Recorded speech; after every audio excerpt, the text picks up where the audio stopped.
Mechanicsburg Wildcat Football, presented by 11 Oaks Farms in Newville, live on Go Mechanicsburg. Be sure to like, subscribe, and follow Wildcat Athletics at Go Mechanicsburg on YouTube. Available on all smart devices. Wildcat Football live on YouTube at Go Mechanicsburg is presented by 11 Oaks Farms in Newville, Bobby Ray Hall Automotive Group, Charity Kastner RSR Realtors, Your Neighborhood Chick-fil-A at Shepherdstown Crossing, Lawnscapes Inc., Members First Federal Credit Union, Operation Wildcat, OSS Health, now with 2 locations on the West Shore, Mechanicsburg Area Recreation Department, RBC Wealth Management and the Turnbridge Group, Renewed Hearing Solutions, Shaggy Chic Dog Grooming, Sheets, Snappers Bar and Grill, Seth Gardner State Farm, Your Harrisburg True Green Lawn Care, Westshire Decks servicing all of Central PA, the Wildcat Foundation, and Wolf Brewing Company. Now, let's check in with Ben Shad for this week's edition of Foundation Facts with the Wildcat Foundation. Hello, Wildcat fans, and thanks for tuning in for this varsity contest on YouTube at Go Mechanicsburg. Today's broadcast is presented by 11 Oaks Farm in Newville. We'll get you back out to the Members First Federal Credit Union broadcast booth in just a bit, but right now it's time for Foundation Facts presented by the Wildcat Foundation. And joining us this week is Aisha Noma. Aisha, welcome back to the program.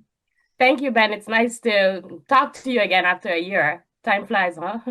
Exactly. It certainly does. And a lot has changed since then. And congratulations are in order. You are, I believe, the 13th board president of the Wildcat Foundation. Congratulations. A history setter at that as well. Tell us, how was the process and what's it like to be president of this fantastic foundation? Thank you, Ben. Yes, first year as board president. Last year when we met, I was VP and I was in charge of the grant. So this is my 6th year being on the board of the Wildcat Foundation.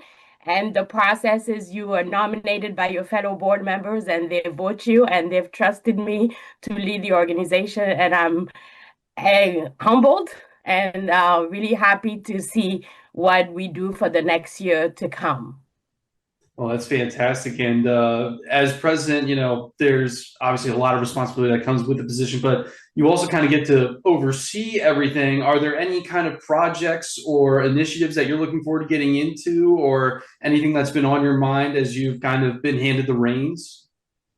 So I'm calling this year the Build Stronger. So we're not taking any new big initiative. We're just going to keep doing what we've been doing for the past couple of years, which is our usual fundraisers. We have a big Wildcat Night in February. That's where we raise a lot of money for the foundation. We also have our annual golf event. So we're still going to just do those large 2 events we do. We have an annual appeal toward November and December of the year.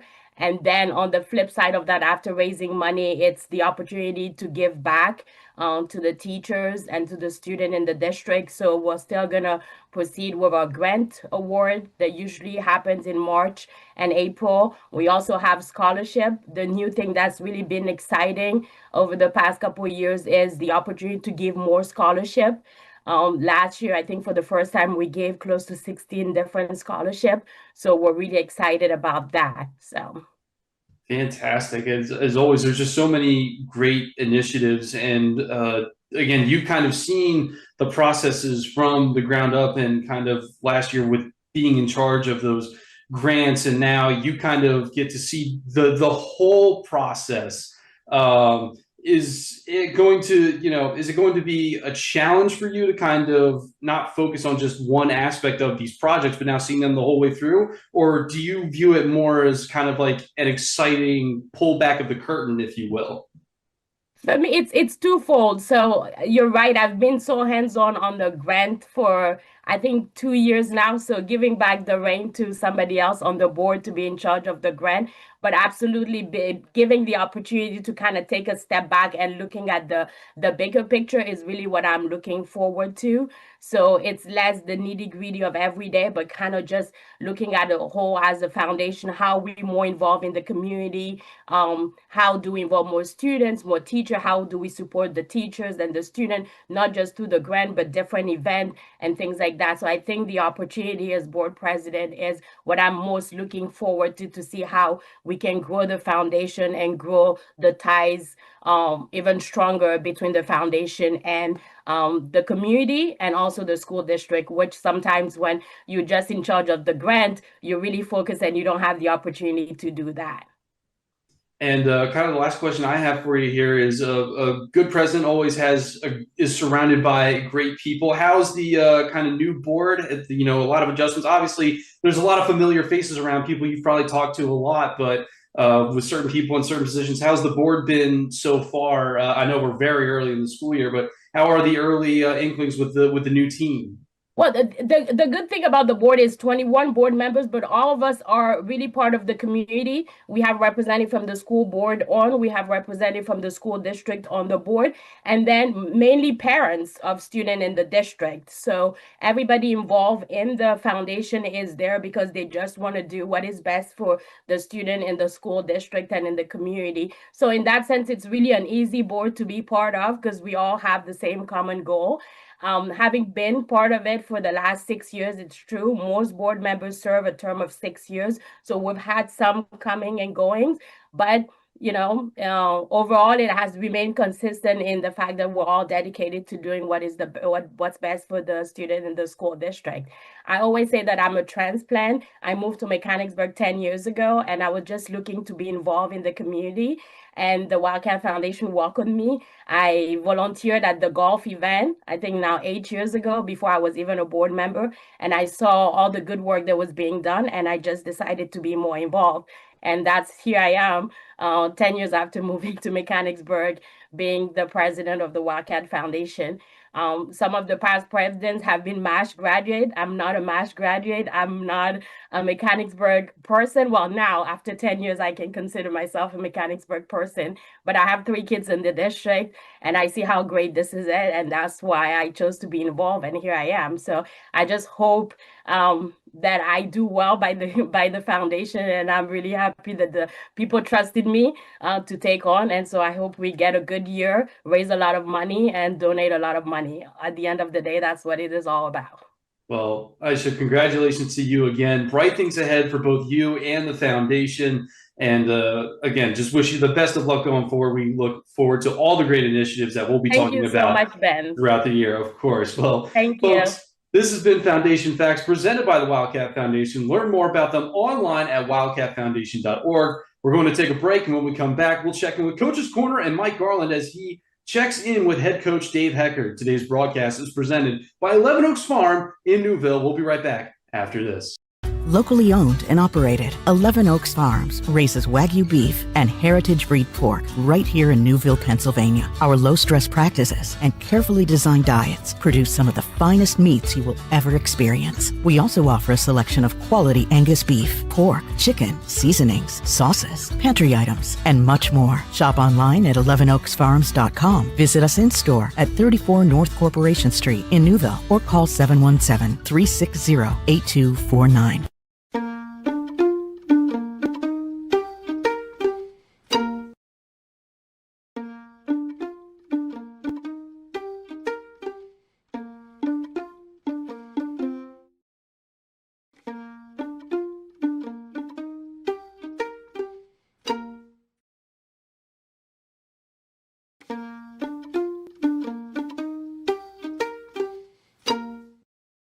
Does your property need a little TLC? Call Lawnscapes Inc. of Mechanicsburg today at 717-697-1833 and see how Wes Moret and his team can transform or maintain your residential or commercial property. From hardscapes to yard services of all types, tree and shrub service and more, this locally owned and operated business has you covered. Call today for your free estimate. Lawnscapes Inc. at 717-697-1833. That's 717-697-1833. OSS Health is physician-owned and operated. We're able to help patients in a way that others cannot. We're not looking at a number. Everyone's looking out for the best thing for the patient. Seeing that they're reaching their goals, making the community as healthy as possible. What I love most is when I get to see them get back to the activity that they love. When I see a patient smiling, it makes it all worth it. I love my job.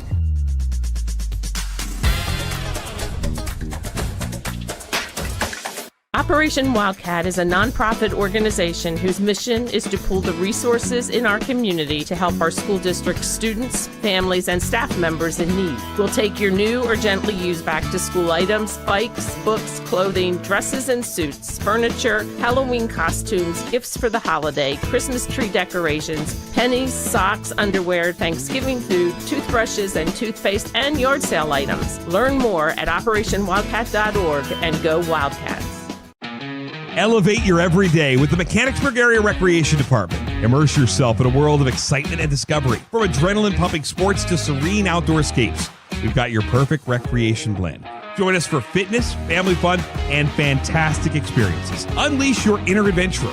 It's time for a thrilling escape. Visit mbgsd.org and click on the Recreation tab, or drop by our office at the Trails and Trees Environmental Center, Mechanicsburg Area Recreation, where every moment is a new adventure.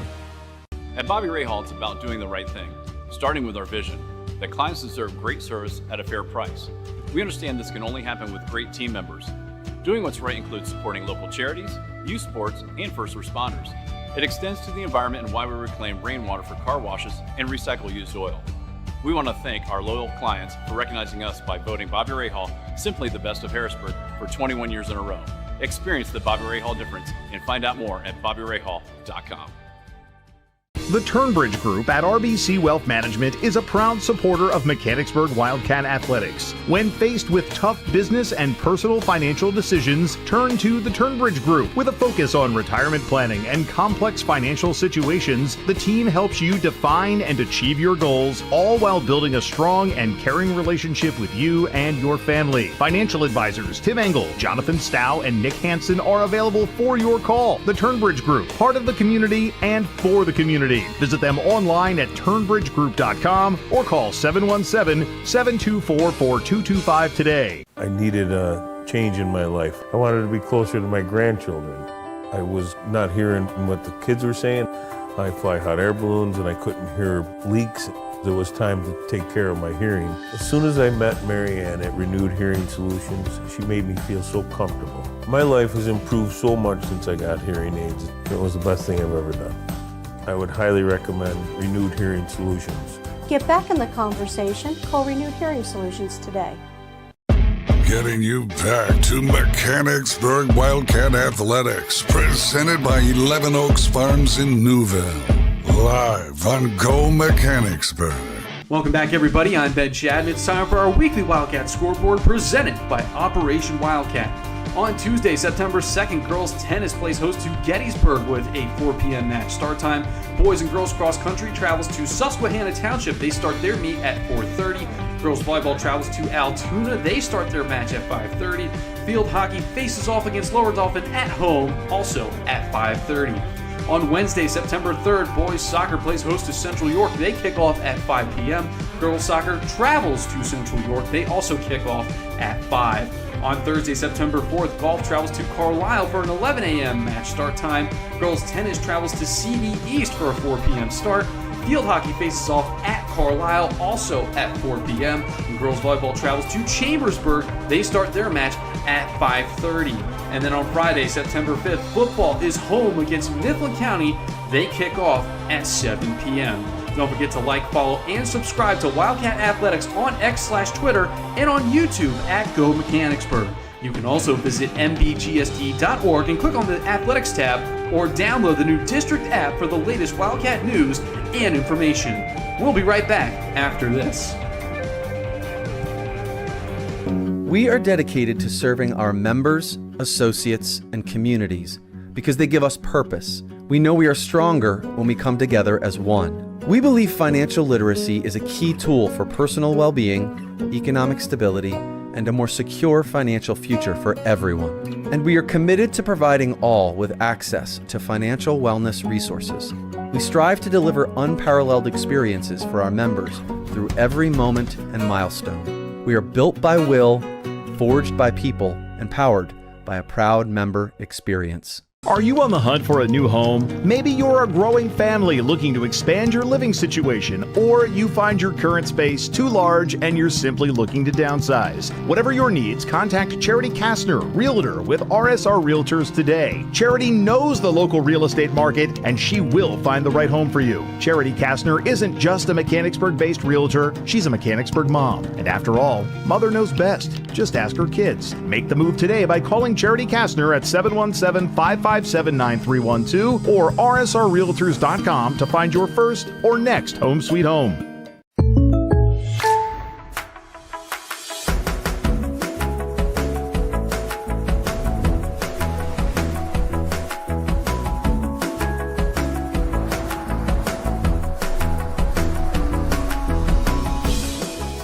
The State Farm Personal Price Plan helps you create an affordable price just for you.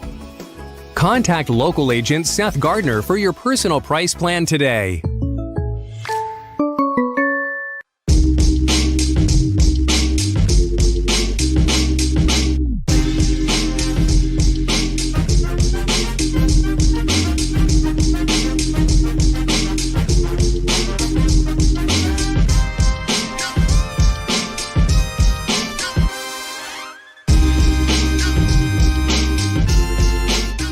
Snappers Bar and Grill at 120 East Allen Street in Mechanicsburg is proud to support Wildcat Athletics. Snappers is open Monday through Saturday from 11 a.m. until 9 p.m. and offers outstanding service and exceptional food and drink options, all at a fair price. Stop in for fresh seafood, delicious hand-cut steaks, and homemade pasta dishes. Snappers also offers a variety of sandwiches, fresh, crisp salads, and awesome appetizers. Dine in, carry out, or have your next big gathering catered. Snappers Bar and Grill. Call 717-697-9475 to learn more. With True Green, we got a great price on a golf course quality lawn, which attracted golfers.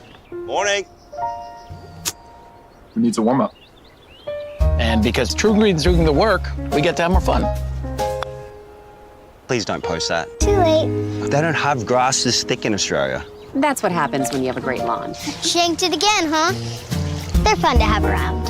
PGA Tour quality lawns for as little as $1 a day. Where are we playing next? Get started at TrueGreen.com. A deck where memories are made, barbecues are grilled, and sunsets are savored. But let's face it, not all decks are created equal. Enter Westshire Decks. We're not your average deck builders. Precision is our mantra. We don't just build decks, we craft outdoor living spaces tailored to your dreams. With Westshire Decks, you get seasoned experts who know decks inside and out. So why settle for a deck that's just okay when you can have one that's extraordinary? Westshire Decks, where craftsmanship meets creativity. Give us a call today and come see how we are different.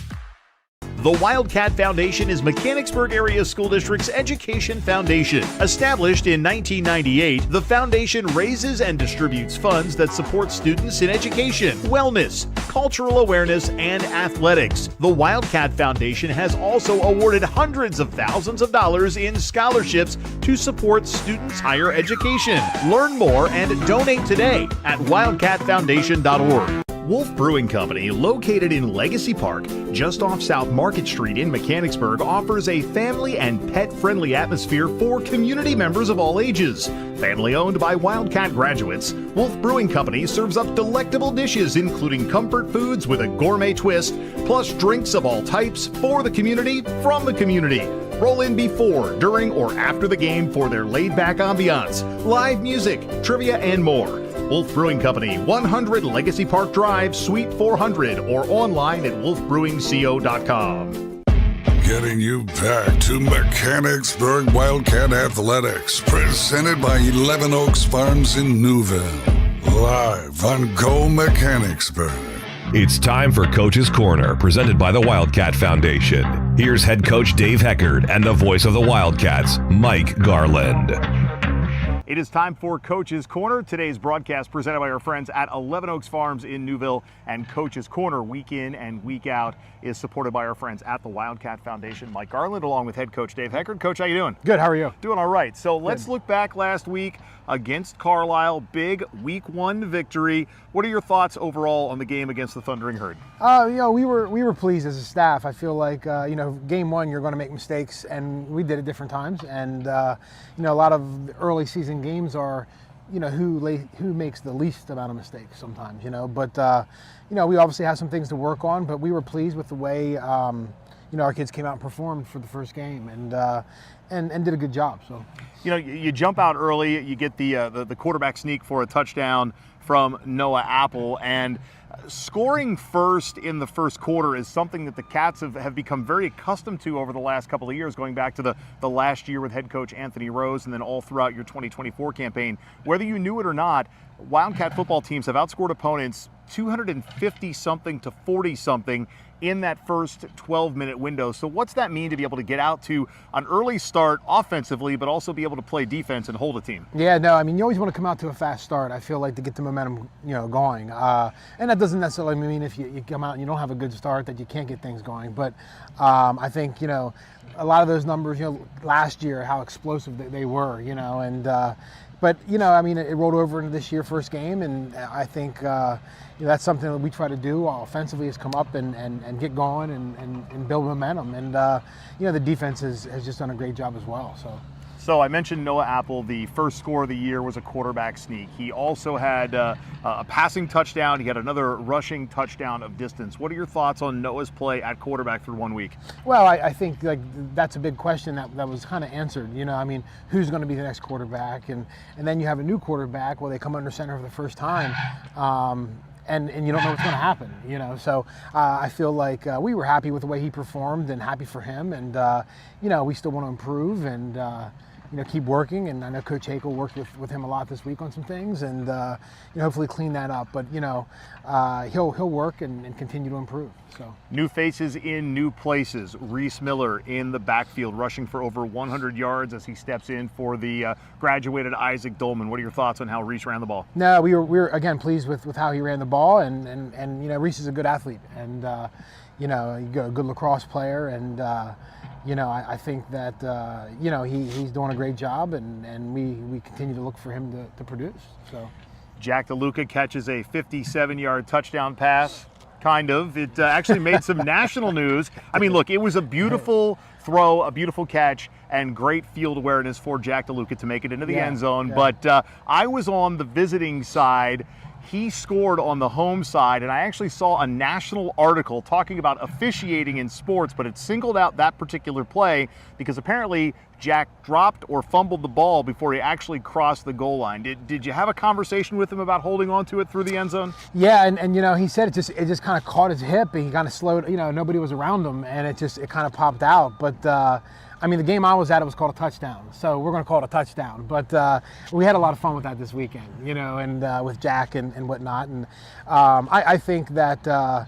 I think that you have a situation like that where a kid breaks free and sometimes the officials are kind of back a little and aren't at the goal line, and I mean, that's not to their fault. That's just kind of how the play happens. And, even when I looked at it on film, I mean, you try to see the line, but you can't even really tell what's going on. So it is tough sometimes, but, it is what it is. It was called a touchdown in the game, so we're going to take it and run with it. Drake Dawson scored a touchdown running the ball, also had a couple of big runs. I talked about new faces in new places, putting Drake in the backfield. How's that working for you so far? So far so good. He's a kid that I think is going to get better every week once he, learns how to be a running back. And, he's a good athlete, a nice sized kid at running back, hard to bring down. And, him and Reese back there together kind of offer two different looks and a fresh set of legs. So it's that Warwick Dunn, Mike Allstott type of backfield from the Tampa Bay Bucks. Bucks, yeah. At one point, you score a touchdown, you go for two. The point after team was looking good, but thoughts on the 2-point play there? No, I told the officials before the game, like if we would get up a couple of scores and we score, like I will want to go for two quick and maybe put them on their heels a little bit, and just something to give other teams to think about when they scout us too. So it's just not going to be an extra point sometimes. Sometimes we want to get up there and go for two. Okay. Yep. We've talked about the offense. Let's go to the defensive side. I mean, you have Colin Stair, who's one of the stalwarts of your defense. You had Verdelli playing linebacker. You had Jack DeLuca in the secondary. I mean, some of the same faces that play offense are playing defense for you, but your defense gives up 7 points, and really that's 7 points, a nice hard-fought touchdown run by Carlisle early in the game. What are your thoughts on the defense through one? Yeah, I think the defense did well. I mean, our defensive line, is producing, and I think some of our linebackers had like 3-4 tackles because the defensive line was doing it. So, that's good, I guess, right? So, we're going to keep that rolling. But their touchdown they scored, it's kind of crazy if you think about last year's game. They scored 1 touchdown, and it was a very similar type play where we had a guy bottled up and everybody kind of stopped because they thought he was going to get tackled, and the kid kind of popped out, and the kid's a good athlete and made it count. But I think those are good lessons to teach when you watch film, right? Like, hey, you don't stop until the whistle blows and everybody get in a tackle. So as much as you don't want things like that to happen, again, those are teachable moments. So a shutout would be nice, but the win is even better. Anything else you want to add about week 1 against Carlisle? No. I think our guys performed, and we just want to keep improving each week. So. All right, we're going to take a break. When we come back, we will talk about today's game against the Palmyra Cougars. We'll be right back after this, live on Go Mechanicsburg. We are dedicated to serving our members, associates, and communities because they give us purpose. We know we are stronger when we come together as one. We believe financial literacy is a key tool for personal well-being, economic stability, and a more secure financial future for everyone. And we are committed to providing all with access to financial wellness resources. We strive to deliver unparalleled experiences for our members through every moment and milestone. We are built by will, forged by people, and powered by a proud member experience. Are you on the hunt for a new home? Maybe you're a growing family looking to expand your living situation, or you find your current space too large and you're simply looking to downsize. Whatever your needs, contact Charity Kastner, Realtor with RSR Realtors today. Charity knows the local real estate market, and she will find the right home for you. Charity Kastner isn't just a Mechanicsburg-based realtor, she's a Mechanicsburg mom. And after all, mother knows best. Just ask her kids. Make the move today by calling Charity Kastner at 717-557-9312 or rsrrealtors.com to find your first or next home sweet home.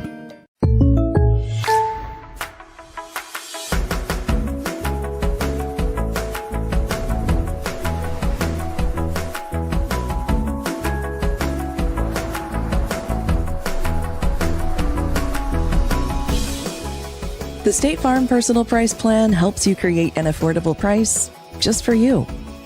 Contact local agent Seth Gardner for your personal price plan today.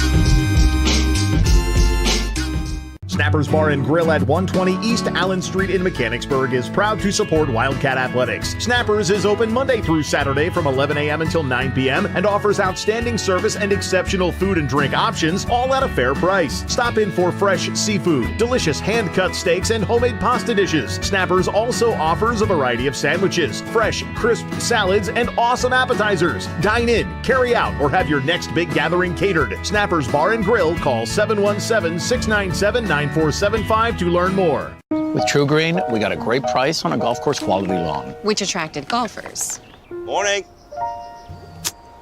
Who needs a warm-up? And because True Green's doing the work, we get to have more fun. Please don't post that. Too late. They don't have grass this thick in Australia. That's what happens when you have a great lawn. Shanked it again, huh? They're fun to have around. PGA Tour quality lawns for as little as $1 a day. Where are we playing next? Get started at TrueGreen.com. A deck where memories are made, barbecues are grilled, and sunsets are savored. But let's face it, not all decks are created equal. Enter Westshire Decks. We're not your average deck builders. Precision is our mantra. We don't just build decks, we craft outdoor living spaces tailored to your dreams. With Westshire Decks, you get seasoned experts who know decks inside and out. So why settle for a deck that's just okay when you can have one that's extraordinary? Westshire Decks, where craftsmanship meets creativity. Give us a call today and come see how we are different. The Wildcat Foundation is Mechanicsburg Area School District's education foundation. Established in 1998, the foundation raises and distributes funds that support students in education, wellness, cultural awareness, and athletics. The Wildcat Foundation has also awarded hundreds of thousands of dollars in scholarships to support students' higher education. Learn more and donate today at wildcatfoundation.org. Wolf Brewing Company, located in Legacy Park, just off South Market Street in Mechanicsburg, offers a family and pet-friendly atmosphere for community members of all ages. Family owned by Wildcat graduates, Wolf Brewing Company serves up delectable dishes including comfort foods with a gourmet twist, plus drinks of all types for the community, from the community.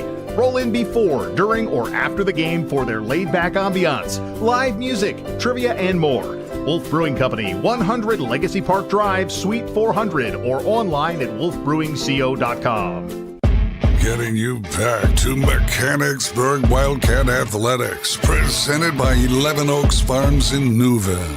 Live on Go Mechanicsburg. Welcome back to Coach's Corner, presented by our friends at the Wildcat Foundation, and today's broadcast presented by 11 Oaks Farms. So, Coach, we talked about Carlisle, last week's Week 1 opponent. Today, it's the Palmyra Cougars, and not only are we on the road and playing on a Saturday, but playing at a neutral site stadium as well. The Northern Lebanon facility is beautiful, but it's your second week in a row playing on grass. So, first, what are your thoughts on playing a neutral site game here at Northern Lebanon? You adapt, and I feel like, and I think Palmyra's getting, a new field and whatnot. So, but that being said, what are you going to do? You adapt and you go play, and I don't care where we play. We can put the ball down anywhere, and I want our guys to play anywhere. So we're going to play Saturday at noon, and although a lot of people will be watching the Texas-Ohio State game, the big noon kickoff for me is Mechanicsburg and Palmyra. So absolutely. In the last couple of years that we've played Palmyra, I believe it's been at home. It's been a Thursday night game, and last year I think we played them Friday morning. Friday morning, right. But so you have this Saturday game. It means it changes up the routine for the kids, and even though you've only had 1 week routine-wise, right, it does change things up. So what has this week looked like? Well, I mean, we have an extra day of practice, okay? So with an extra day, what we did was we kind of shortened the time of practice. And instead of going, your 2 hours twice for your Tuesday, Wednesdays, we got an extra day today, so we backed it off a little bit, went like an hour and a half for each of those days. And so, maybe relax your legs a little bit, good hard practice. It doesn't have to be long if it's good. And, so far this week, it's been pretty good. So. And the kids get a chance on Friday night to maybe, hang out with friends, stay home. Or I was talking to Colin Stair before you and I recorded this interview, and he said he thinks he's going to go to a high school football game and just check out some fun. So you get some things that you don't usually get to do. No, yeah, I know me and some of the guys on my staff are going to head up and watch Mifflin County, up at Mifflin County and Northern play. I mean, we play Mifflin County next, and we want to support, Coach Costello and his guys at Northern. So we're going to head up and check that game out and scout a little bit and see what they have. And the magic of recording a coach's interview is all of this stuff happened yesterday or a few days ago. But today, however you're consuming this, it is the Palmyra Cougars. That's right. 1-0 on the year. They beat the Lebanon Cedars to start the year, the same as last year. Now, historically, Lebanon's been a program that has struggled. So, is Palmyra a 1-0 team? Is Mechanicsburg a 1-0 team? I mean, on paper, yes. But what do you know from the Palmyra Cougars? Well, I mean, I feel like, that's you play the game for a reason. And, it's tough to tell sometimes early in the season. And I know they came out and had a nice win last week.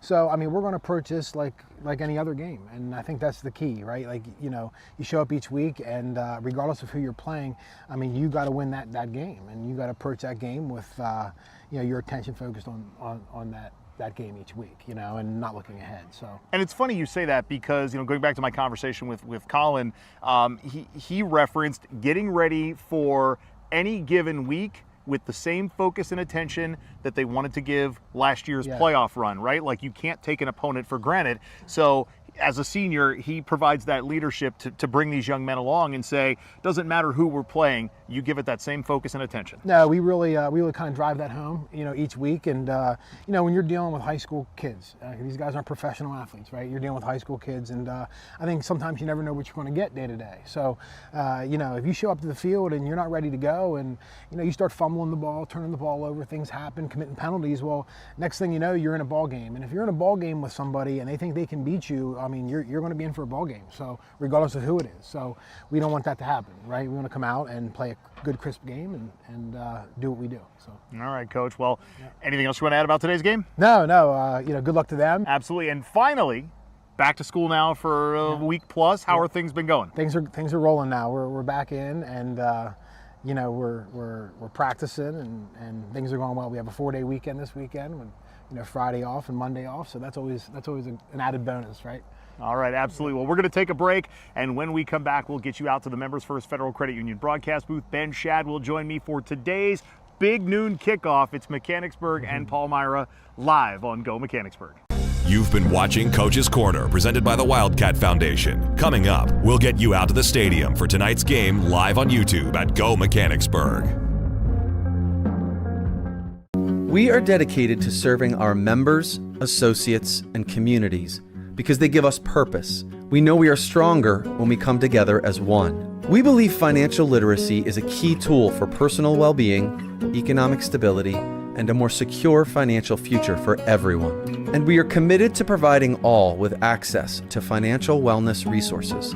We strive to deliver unparalleled experiences for our members through every moment and milestone. We are built by will, forged by people, and powered by a proud member experience. Are you on the hunt for a new home? Maybe you're a growing family looking to expand your living situation, or you find your current space too large and you're simply looking to downsize. Whatever your needs, contact Charity Kastner, Realtor with RSR Realtors today. Charity knows the local real estate market, and she will find the right home for you. Charity Kastner isn't just a Mechanicsburg-based realtor, she's a Mechanicsburg mom. And after all, mother knows best. Just ask her kids. Make the move today by calling Charity Kastner at 717-557-9312 or rsrrealtors.com to find your first or next home sweet home.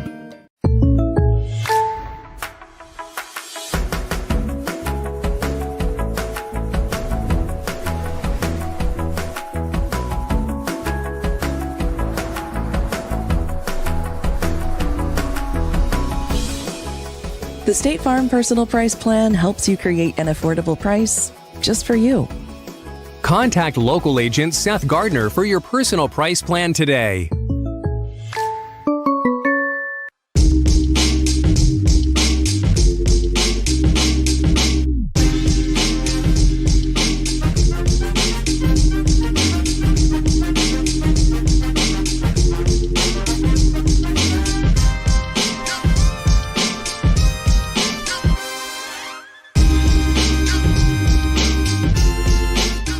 Snappers Bar and Grill at 120 East Allen Street in Mechanicsburg is proud to support Wildcat Athletics. Snappers is open Monday through Saturday from 11 a.m. until 9 p.m. and offers outstanding service and exceptional food and drink options, all at a fair price. Stop in for fresh seafood, delicious hand-cut steaks, and homemade pasta dishes. Snappers also offers a variety of sandwiches, fresh, crisp salads, and awesome appetizers. Dine in, carry out, or have your next big gathering catered. Snappers Bar and Grill, call 717-697-9475 to learn more. With True Green, we got a great price on a golf course quality lawn, which attracted golfers. Morning. Who needs a warm-up? And because True Green's doing the work, we get to have more fun. Please don't post that. Too late. They don't have grass this thick in Australia. That's what happens when you have a great lawn. Shanked it again, huh? They're fun to have around. PGA Tour quality lawns for as little as $1 a day. Where are we playing next? Get started at TrueGreen.com. A deck where memories are made, barbecues are grilled, and sunsets are savored. But let's face it, not all decks are created equal. Enter Westshire Decks. We're not your average deck builders. Precision is our mantra. We don't just build decks, we craft outdoor living spaces tailored to your dreams. With Westshire Decks, you get seasoned experts who know decks inside and out. So why settle for a deck that's just okay when you can have one that's extraordinary? Westshire Decks, where craftsmanship meets creativity. Give us a call today and come see how we are different. The Wildcat Foundation is Mechanicsburg Area School District's education foundation. Established in 1998, the foundation raises and distributes funds that support students in education, wellness, cultural awareness, and athletics. The Wildcat Foundation has also awarded hundreds of thousands of dollars in scholarships to support students' higher education. Learn more and donate today at wildcatfoundation.org. Wolf Brewing Company, located in Legacy Park, just off South Market Street in Mechanicsburg, offers a family and pet-friendly atmosphere for community members of all ages. Family owned by Wildcat graduates, Wolf Brewing Company serves up delectable dishes including comfort foods with a gourmet twist, plus drinks of all types for the community, from the community. Roll in before, during, or after the game for their laid-back ambiance, live music, trivia, and more. Wolf Brewing Company, 100 Legacy Park Drive, Suite 400, or online at wolfbrewingco.com.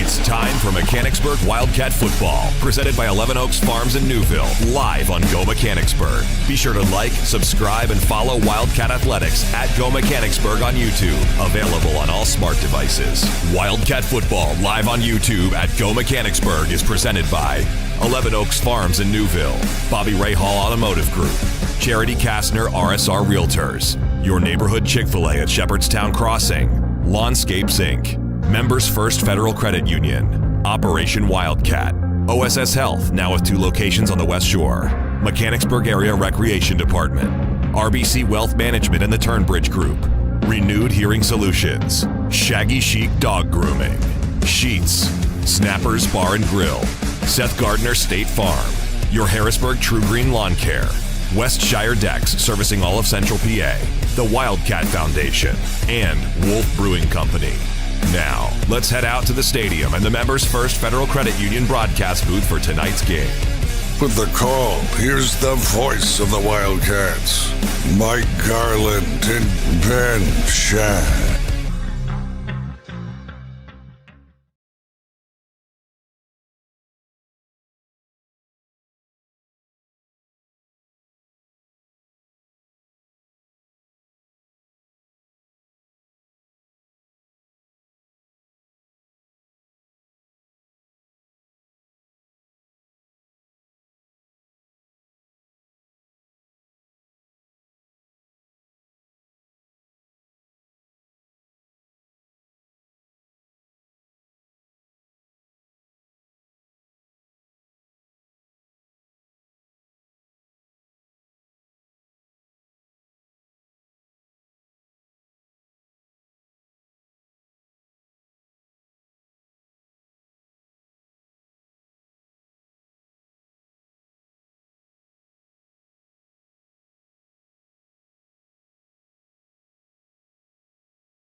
Are you on the hunt for a new home? Maybe you're a growing family looking to expand your living situation, or you find your current space too large and you're simply looking to downsize. Whatever your needs, contact Charity Kastner, Realtor with RSR Realtors today. Charity knows the local real estate market and she will find the right home for you. Charity Kastner isn't just a Mechanicsburg-based realtor, she's a Mechanicsburg mom. And after all, mother knows best. Just ask her kids. Make the move today by calling Charity Kastner at 717-557-9312 or rsrrealtors.com to find your first or next home sweet home. Wolf Brewing Company, located in Legacy Park, just off South Market Street in Mechanicsburg, offers a family and pet-friendly atmosphere for community members of all ages. Family owned by Wildcat graduates, Wolf Brewing Company serves up delectable dishes including comfort foods with a gourmet twist, plus drinks of all types for the community, from the community. Roll in before, during, or after the game for their laid-back ambiance, live music, trivia, and more. Wolf Brewing Company, 100 Legacy Park Drive, Suite 400, or online at wolfbrewingco.com. A deck where memories are made, barbecues are grilled, and sunsets are savored. But let's face it, not all decks are created equal. Enter Westshire Decks. We're not your average deck builders. Precision is our mantra. We don't just build decks, we craft outdoor living spaces tailored to your dreams. With Westshire Decks, you get seasoned experts who know decks inside and out. So why settle for a deck that's just okay when you can have one that's extraordinary? Westshire Decks, where craftsmanship meets creativity. Give us a call today and come see how we are different. With True Green, we got a great price on a golf course quality lawn. Which attracted golfers. Morning. Who needs a warm-up? And because True Green's doing the work, we get to have more fun. Please don't post that. Too late. They don't have grass this thick in Australia. That's what happens when you have a great lawn. Shanked it again, huh? They're fun to have around. PGA Tour quality lawns for as little as $1 a day. Where are we playing next? Get started at truegreen.com. Getting you back to Mechanicsburg Wildcat Athletics, presented by 11 Oaks Farms in Newville. Live on Go Mechanicsburg. Our edition of Big Noon Saturday, Mike Garland, Ben Shad, live on Go Mechanicsburg. Today's game presented by 11 Oaks Farms in Newville. We're hanging out in the Members First Federal Credit Union broadcast booth, and we're on the campus of Northern Lebanon High School in Fredericksburg, Pennsylvania. This is Frederick L. Garris Stadium. Palmyra won the coin toss. They deferred and will kick off, putting the Wildcat offense on the field first. A Mechanicsburg team that beat Carlisle last week 38-7, Ben, and a team that, going back to the final year of the Anthony Rose campaign in 2023, has come out hot in the first quarter. They've outscored teams 252-49 in those first 12 minutes over the last 2+ seasons, and that means the offense comes out strong and the defense plays even stronger. And there's also less pressure for the teams as well. You get to take your time knowing that you don't need to make every play. You can take smart risks. If you get sacked, it's okay. You can recover. You don't feel the need to chase the game. When you put the pressure on the opponents, when you make them chase the game, you have all the cards on your side. So it'll be interesting to see if Mechanicsburg can get off to yet another hot start here off this kickoff. Brennan Kraut kicks it off for the Palmyra Cougars. And on the return for the Wildcats is J.J. Gould.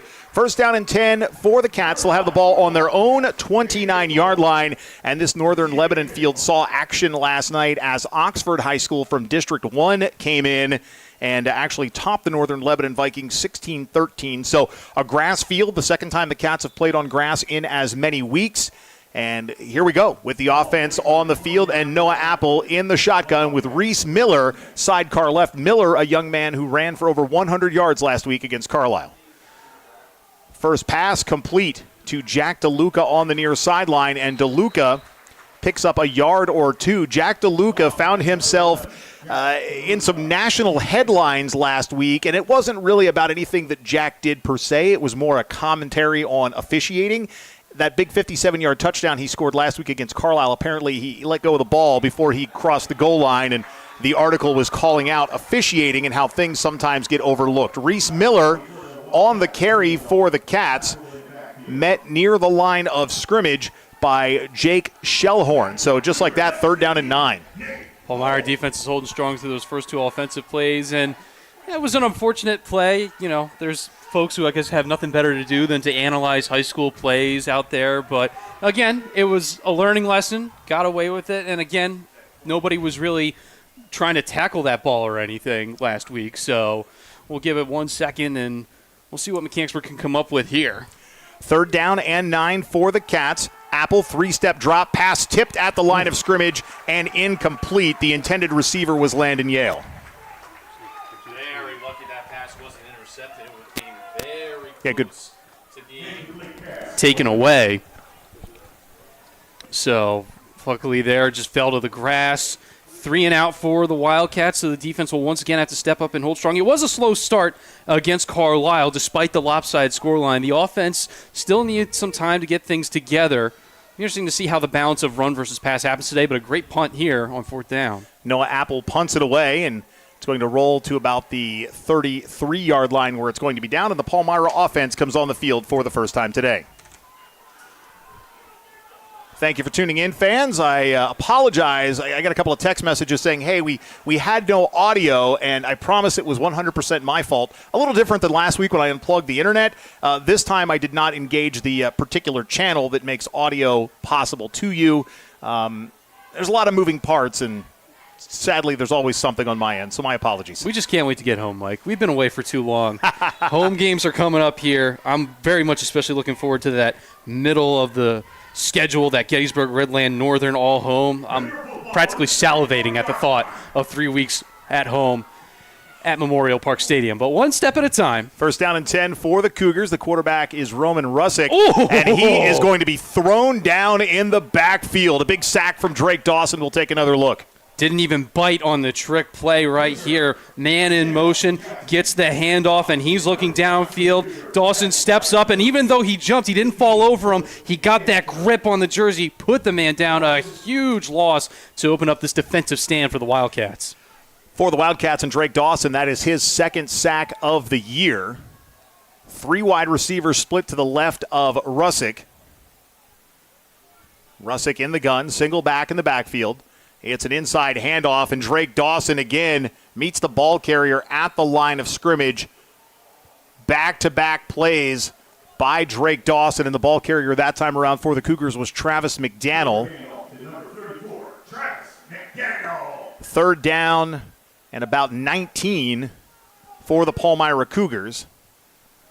Cougars led by 4th-year head coach Chris Pavone, 7-34 overall in his tenure. Meanwhile, for the Wildcats, it's 2nd-year head coach Dave Heckert, 12-1 in his coaching tenure for the Maroon and Steel. Shotgun snap.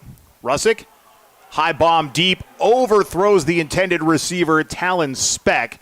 And on 4th down, the Palmyra punting unit will come out, and that means we'll see the leg of Nate Holt. It's a very run-heavy offense for Palmyra, so anytime you can get those big yard losses on defense and force the offense to pass. Last week, Russick only 4 of 9 for 84 yards, a touchdown in there, but also a pick. So obviously that rush is a big part of this Palmyra offense, and if you can shut that down, force them to throw, it'll be easy pickings for the defense as we have some laundry on the field. Laundry on the field, and an opportunity to tell you as well that our officials for today include Bob Ribick. He's the referee. Michael Rucker is the umpire. Sean Farrell, your down judge. Greg Shambaugh, the line judge. And the back judge is Steve Burns. You have a false start penalty called against Palmyra, so it'll back the Cougars up 5 yards, and they will repunt on 4th and 24. So essentially with the loss of yardage and that penalty, Mechanicsburg kind of found a way to flip the field, if you will. A short punt that pops at the 50, fielded for the Cats by Ryan Foose. Foose up the near sideline, still on his feet, and pushed out of bounds at about what I believe to be the 34-yard line. Could be the 35. Regardless, 1st down and 10 for the Cats. I want to remind you, Wildcat fans, that the Wildcat Foundation would like to welcome students, teachers, and district families back to school for the 2025-2026 school year. The foundation has awarded more than $87,000 in grant funds to more than 20 district programs for this school year, as well as $43,000 in scholarship funds to seniors from the class of 2025 as they start their college journeys. Support and donations from the Wildcat community make this funding possible. Learn more at wildcatfoundation.org. First down and 10 for the Cats. Noah Apple in the shotgun. That's Reese Miller. Sidecar left. Apple on the quarterback keeper. He ran for at least 2 scores last week against Carlisle, and he takes it for a gain of 6 or 7, and that's Aaron Villafane with the tackle. Also in on the stop, Nate Holt. So 2nd and 4. This Wildcat offense put up 371 as a team last week against the Thundering Herd. A prolific offense last year as well. Landon Yale in motion, flips left side to the right side. Reese Miller takes the handoff, works off a beautiful block from the right guard, cuts back through the inside, and he is going to go the distance, 29 yards, touchdown, Reese Miller. What a fantastic run. The gap just opened up on the right side for him, and he just powered on through for the huge touchdown run. A couple members in the secondary caught maybe flat-footed, wasn't expecting for Miller to get out so quick, but an easy run for him and an easy touchdown for the Wildcats. Again, a mirror image of what we saw last week against Carlisle. That first drive, a little shaky, guys trying to figure things out, but that time sticking with what you know. Huge run, 6 points on the board for the Wildcats. Tanner Minnick to attempt the extra point. The snap, the hold, the kick is up, and it is no good. 8:20 remaining in the first quarter. Mechanicsburg 6, Palmyra nothing. We're going to take a break. Be right back after this live on Go Mechanicsburg.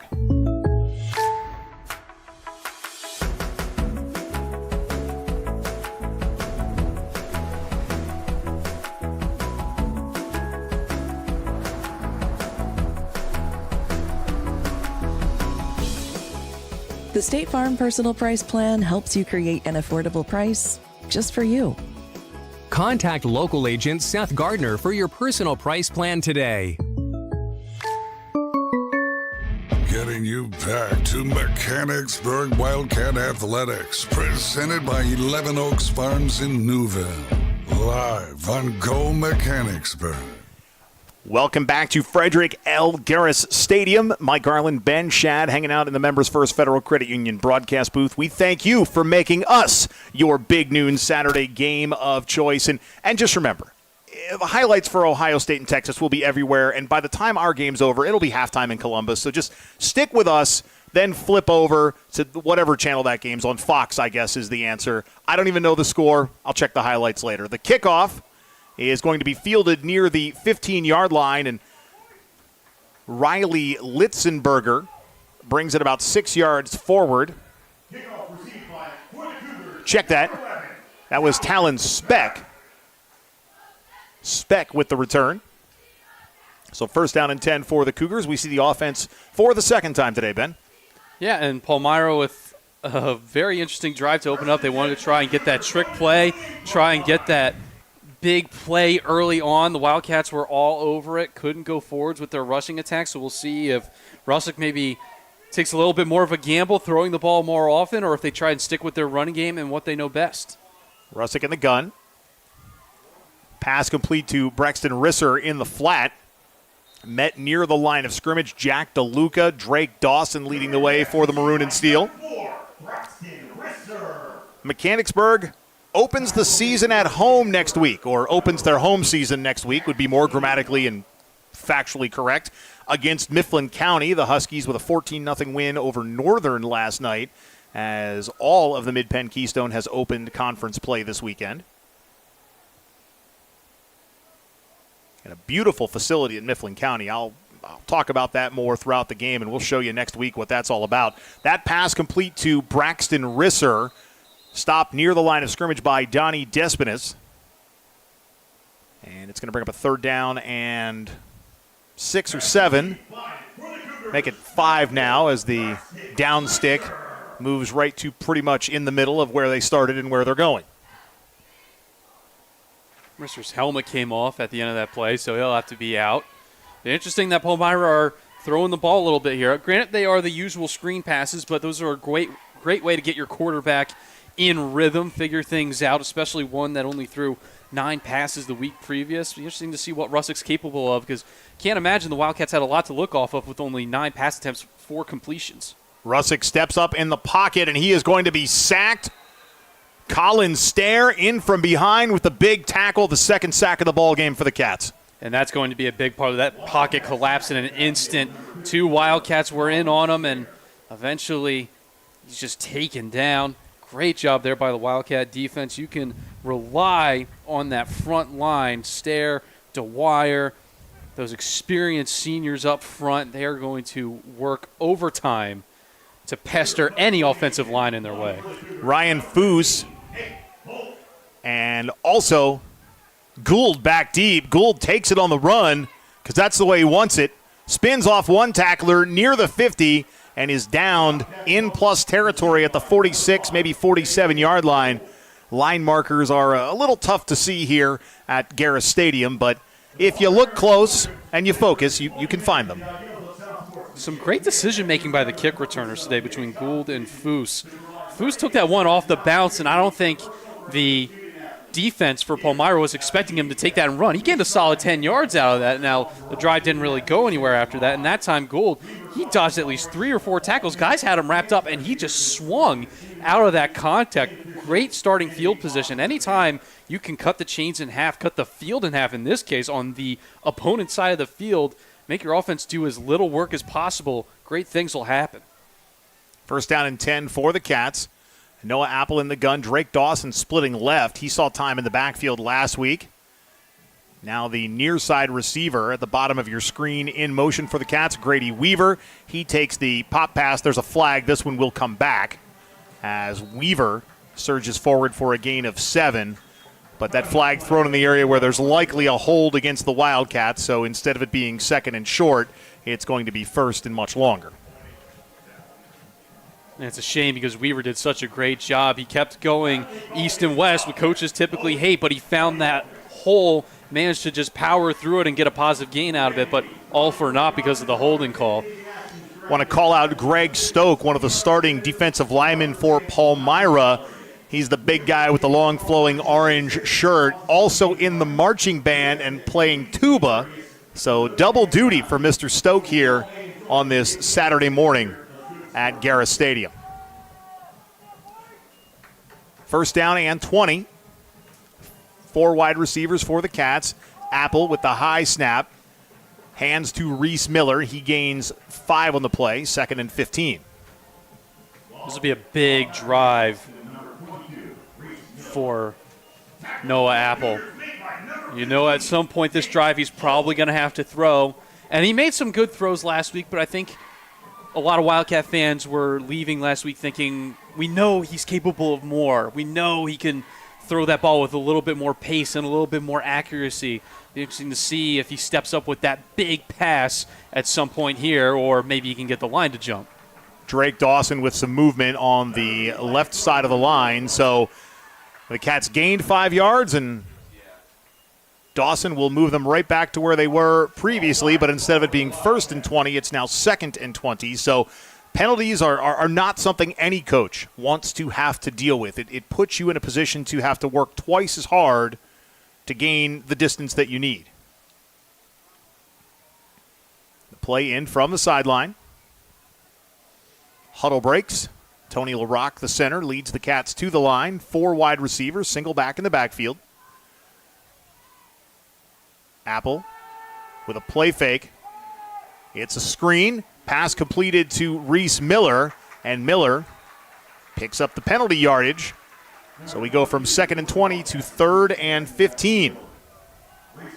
Good job by Noah Apple back there in the backfield. Sensed the pressure, kept his eyes on all of his defenders, rolled out, got himself space, found his open man, hit Miller right on the numbers. Just a nice quick dart pass, if you will. Stuff like that, again, for both quarterbacks in this one, to get them in rhythm, because at some point they're going to have to be called upon. You cannot rely on running backs for the entirety for all 4 quarters. Your quarterbacks are going to have to throw, and that might be the difference maker today, is what quarterback steps up and performs and outshines the other. Braden Bayshore had the tackle for the Cougars. It's third and make it 14. Apple going deep, has a man down the far side, and it's caught!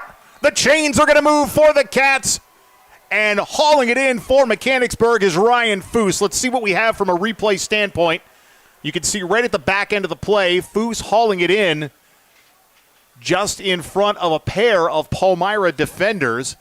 And that defender for the Cougars, Peter DeGuardia, emphatically saying, no, that was incomplete, but the officials say otherwise. The ball did move a little bit as he rolled out. Only a little bit, but I think he was already down when that ball moved. He still had it in his possession, and I think he still completed the process of a catch.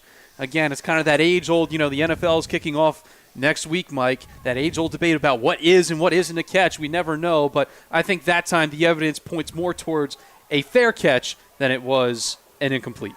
So 1st and 10 from just outside the 10, and that handoff goes nowhere. Reese Miller stopped in the backfield by the Cougars, Justice Mena, and also Nate Holt. So 2nd and 12.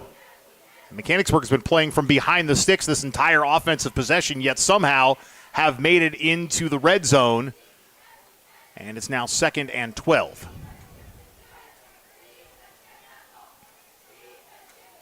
Apple in the gun. Rolling to his right. Designed quarterback keeper following the block of Reese Miller. Picks up about 7 yards on the play. 3rd down and about 5 in field goal territory for Tanner Minnick, although Coach Heckard would rather put 6 on the board than 3, plus Minnick did miss an extra point. Be interesting to see what the play call is here. 3rd and medium. Hardest thing for defenses to guess because you really could do anything. Apple, again, he has liked the screen pass, but he can also run, so that's always something you got to think about. Maybe Coach decides on rolling the dice early, and maybe this is 4-down territory, especially with that missed kick. We'll have to see. Dylan Taylor, the fullback. Reese Miller, the tailback. Noah Apple goes under center on 3rd down and 5.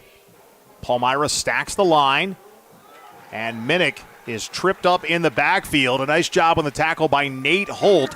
A gain of maybe 1, so it's 4th and 4. And we'll see if Coach Heckard keeps the offense on the field. Right now, that looks like what he's going to do. 4th down conversions this year, Mechanicsburg 50%, but a very, very small sample size with just 1 game under their belts. Oh, this could be a very early momentum shifter, depending on the output of this. Interesting to see, and same lineup. Apple's going to go under center again. Wow, this is it. Will stand just behind. Yep, there he goes. Jack DeLuca split to the left. Apple under center. Looking left to DeLuca, finds him in the middle of the end zone. Touchdown, Wildcats. There is a flag. They're going to say an eligible man downfield, so we'll get a chance on this replay to see who that might have been. Didn't catch the number right quick. I want to say it was number 53. Vince Woolery. Sorry, Vince. He was just doing his job. He was just blocking, but just was unaware of where he was. And that's a timing play as well. It's possible he was counting as he needed to for the release, but Apple maybe was on his feet a little longer than Woolery would have anticipated. So now, instead of it being a touchdown, it is 4th down and 10. And again, the offense is still out there. Absolutely. The offense does stay on the field. That was a beautiful pitch and catch between Apple and DeLuca, but penalties have kind of been a thing on this drive for Mechanicsburg, so only fitting that a touchdown is negated by 1 as well. 3 wide receivers to the right, including J.J. Gould and Jack DeLuca. On the near side, it's Ryan Foose. And another whistle, flag in the end zone. That's delay of game. That's at least the 4th, maybe 5th flag on this series for the Wildcats, and that's just inexcusable. Yeah, it has been a tough going for this offense. Right now, the communication just is not there. A couple of false starts. Obviously, the illegal man downfield. Seems like every other play we're having Laundry come out. And yet again, that offense is still going out there on a 4th and 15 situation. 2:03 remaining, quarter number 1. The Cats are up 7-0. Apple into the end zone. Caught. J.J. Gould. Touchdown, Wildcats. Wow. What a drive for Noah Apple, right? How many setbacks can you be thrown as a quarterback in a single drive? And he steps and fires into every single one. That one right at the eyes of Noah Apple, right where you want it.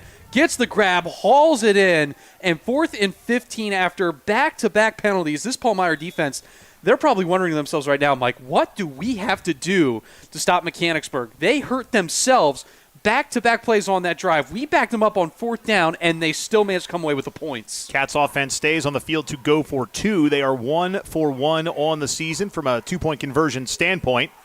Apple.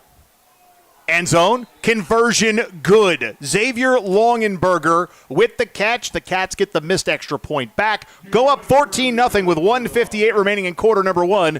We'll be right back after this, live on Go Mechanicsburg. Snappers Bar and Grill at 120 East Allen Street in Mechanicsburg is proud to support Wildcat Athletics. Snappers is open Monday through Saturday from 11 a.m. until 9 p.m. and offers outstanding service and exceptional food and drink options, all at a fair price. Stop in for fresh seafood, delicious hand-cut steaks, and homemade pasta dishes. Snappers also offers a variety of sandwiches, fresh, crisp salads, and awesome appetizers. Dine in, carry out, or have your next big gathering catered. Snappers Bar and Grill. Call 717-697-9475 to learn more.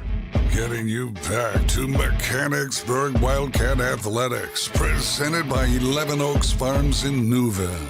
Live on Go Mechanicsburg. Welcome back to the campus of Northern Lebanon High School in Fredericksburg, Pennsylvania. This is Frederick L. Garris Stadium. Mike Garland, Ben Shad. We're hanging out in the Members First Federal Credit Union broadcast booth. And Ben, when I saw that this game was going to be at this stadium, I was excited because behind us is a soccer pitch here at Northern Lebanon, and my oldest daughter, Abby, has played soccer on that field at least 2 different times, and I've come here before, and I was amazed at what this facility looked like, and to be able to actually work here now, it's really cool for that payoff. The kickoff goes next to nowhere, and Darius Crawford George lays the wood on that return for the Cougars and Talon Speck. Special teams have been great today for the Wildcats, but I'm glad that was your initial reaction, because my initial reaction was, I'm not going to lie, a little bit of fear, because I was here about 4 years ago when I was still shooting football for ABC 27, and these stands were a little rickety. This press box was a little bit smaller and probably a lot hotter, and I'm pretty sure my phone didn't work the entire time I was here. So I'm glad to see that this place has gotten such a great facelift in such a short amount of time, and they've really taken advantage of this beautiful backdrop they have. And I'm just grateful we have a signal, too, because I thought this was going to be a tape delay broadcast for a second. First down and 10 for the Cougars, and Colin Stair meets Travis McDaniel in the backfield for a loss of 2, second down and 12. Colin Stair, we'll talk about it week over week, committed to Central Michigan, multiple Division I at the FBS and FCS level, scholarship offers and opportunities to play, chose Central Michigan just a couple of weeks ago, and it's exciting to see what this senior year looks like for Colin. And this entire defensive line, when you look at it, between Dawson Stair and Dwyer, they have just been causing havoc the past couple seasons. Aaron shotgun snap. The ball is loose, and Russick is going to fall on it near the 10-yard line. That ball just trickled past him, and Colin Stair and Drew Freeland were closing in on that loose bean. And that was a good thing by Freeland that he put on the brakes. A lot of times you see players dive in on quarterbacks after that ball is loose, trying to get that last jar out, end up getting hit with another penalty. Good on him to just let it go, take the yards, third and forever for the Cougars. Third down and probably 27. Scoreboard hasn't updated yet, but it's far. It's a wide berth from where the ball is to where they need to go. Shotgun snap. Russick's pass complete on the far side. A wide receiver screen, if you will. And I hear a couple of extra whistles, which tells me there's a flag. There is. It's near the 12-yard line. That pass was complete, and Daniel Kurtz, made the tackle. Nobody's backed off either side just yet. Now the punt team comes out. The penalty was against Palmyra, and the Wildcats will decline. So 31.1 seconds remaining. Fall sports are here, Wildcat fans, and Shaggy Chic Dog Grooming is cheering on our hometown teams. While athletes hit the field, let your dog be the MVP at home. Call Shaggy Chic Dog Grooming today, 717-919-6266, or stop by 16 South Market Street in Mechanicsburg. Shaggy Chic Dog Grooming, where every pet looks like a champion. That punt is going to be fielded by J.J. Gould. Gould takes it up the center of the playing surface, and he is going to possibly go the distance, and does, but there is a flag on the play, though, so we'll see what it looks like. Gould's going to go about 60 yards on the return if it counts. Palmyra coaches seem adamant that this is going to go against the Wildcats.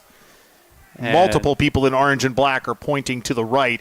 And again, another penalty impacts the action of the Wildcats. And this is something that, Coach Heckard can talk about. You can preach discipline, but at the end of the day, as a hold is called against Mechanicsburg, the kids have to execute in the ways that they know they should. They know that you can't grab a jersey. They know that you can't block in the back. But it's a young team. It is a young team, and it's interesting that perhaps maybe Mechanicsburg are caught flat-footed, and in order to keep up with Palmyra, they need to do all these penalties because we didn't see. Yes, we saw some penalties last week against Carlisle, which to be expected. Week 1 is always going to come with, people who are just unsure, the nerves, what have you. But after coming off a win, you would think this team would have everything figured out, but there's been a lot of flags going on, and despite that, Mechanicsburg have still come away with 2 touchdowns, but you'd really like to see things develop. As one of the Palmyra coaches, they're way out there pointing at something on the field. On officials conversation, it gives us an opportunity to remind you that the Mechanicsburg Music Alliance, along with U.S. Bands, invites you to be part of the 27th Annual Music in the Park event coming up on Saturday, September 27th. 2 collegiate marching bands, multiple high school bands, including the Maroon Machine, the Mechanicsburg Wildcats Marching Band. Gates open at 5 p.m. The competition starts at 6. Tickets are $12 for adults and $8 for students. Active military and veterans plus seniors receive discount as well. Children 4 and younger are free. Tickets available online via the QR code. And as the Wildcats are just off screen to your left, there we found them, the question was about the penalty because they were enforcing it where the hold happened, but possession hadn't occurred yet. So now they're backing it up from 10 yards before where Gould took possession. So that's what was up with that. By the way, here's that QR code that I was telling you about. So if you want to scan in to get yourself some band tickets as they continue to talk about what's going on. Coach Heckert now on the far side of the field.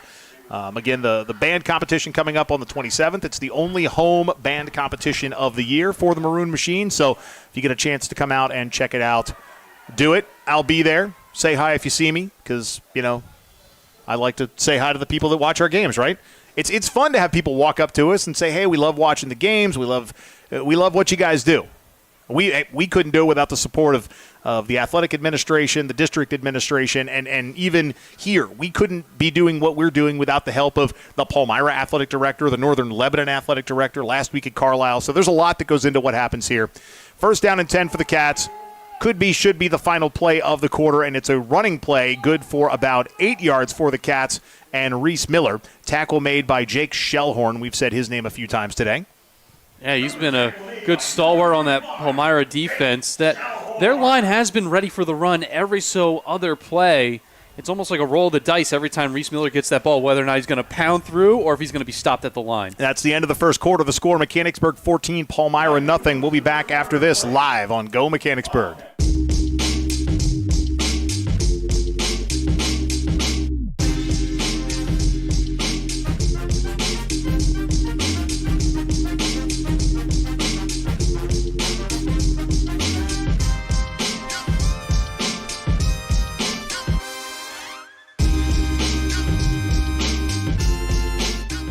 I needed a change in my life. I wanted to be closer to my grandchildren.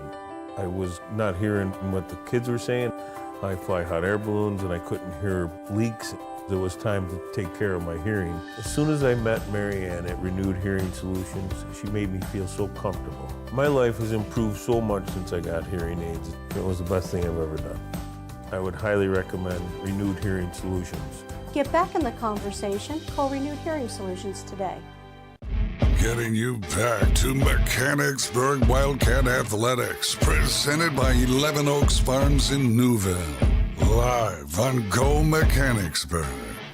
Back at Frederick L. Garris Stadium on the campus of Northern Lebanon High School. Mike Garland, Ben Shad, second down and 2 for the Cats to start the second quarter.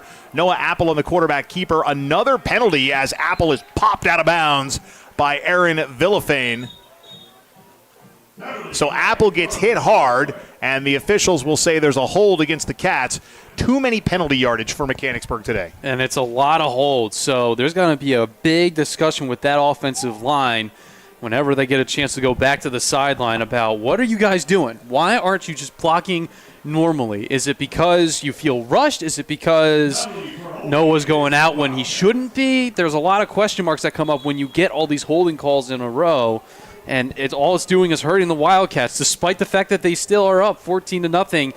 You can't keep getting away with this, and eventually Palmyra is just going to be equal to it and come up with more and more stops. And if not Palmyra today, there's going to be a team on your schedule that will take advantage of those penalties. I mean, last night you have Mifflin County topping Northern 14-0. Shippensburg's 1-1 on the season now after beating Hershey 22-19. Gettysburg holds on against Waynesboro 41-34. And Redland 2-0 on the season after a 14-6 win over Lower Dauphin. So there are no slouches, and another flag. Delay of game. Are they calling delay of game on the Cats? They are. So back them up 5 more. Ben, this was second and, about 3 when this quarter started. And now back-to-back penalties, it's 2nd and 14. Yeah, there's just something not going on with this offensive squad right now for the Wildcats. There's going to be a huge talk at halftime. They might need to just have them cornered off in their own section of the locker room and talk it out, because the defense is doing everything just fine. They're holding their own, but this offense is not helping this team out, because we should be a lot further down the field. Probably should have another possession on the board to the good. So, and I don't blame Ryan Hartman for keeping the flag graphic on the scoreboard, because give it 30 more seconds, we'll probably have another one. Just the way this one has gone. 3rd down and 14. We appreciate Ryan's help. We're only ever a text message away from somebody. It's just a matter of are they watching or not. As he manages the score interface somewhere on the sidelines here at Frederick Elgaris Stadium. 3rd down and 14 for the Cats. There it goes. Apple stepping up in the pocket, pressure from behind, finds J.J. Gould in the middle of the field, and that went right through his hands. That would have been at least a first down, if not a touchdown, and that's a ball that J.J. Gould will wish he had back. It absolutely will be. And, again, that was great pocket presence there from Apple. Sensed the pressure, got himself out, saw his man downfield, and, again, an accurate pass right at the eyes, but for some reason Gould just had it slip through. Even with the stuff that these gloves are made out of these days, it can still sometimes just slip through right. That maybe had too much heat on it because Apple was hurried, but that's a coulda, shoulda, woulda.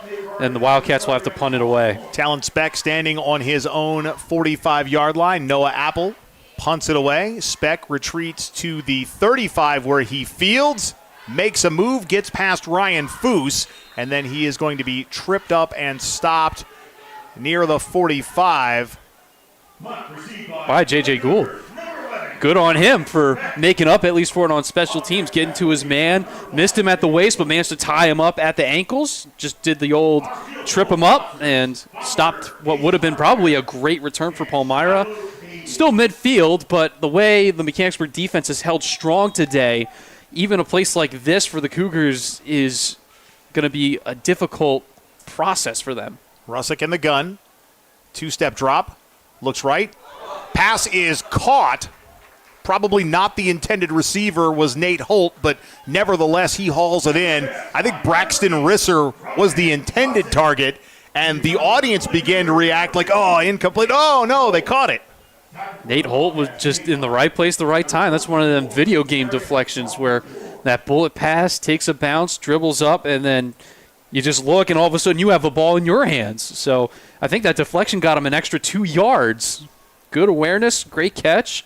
Cut the chains in half for the Cougars. Russick takes the snap on the left side of his body. This time it is Risser who hauls it in.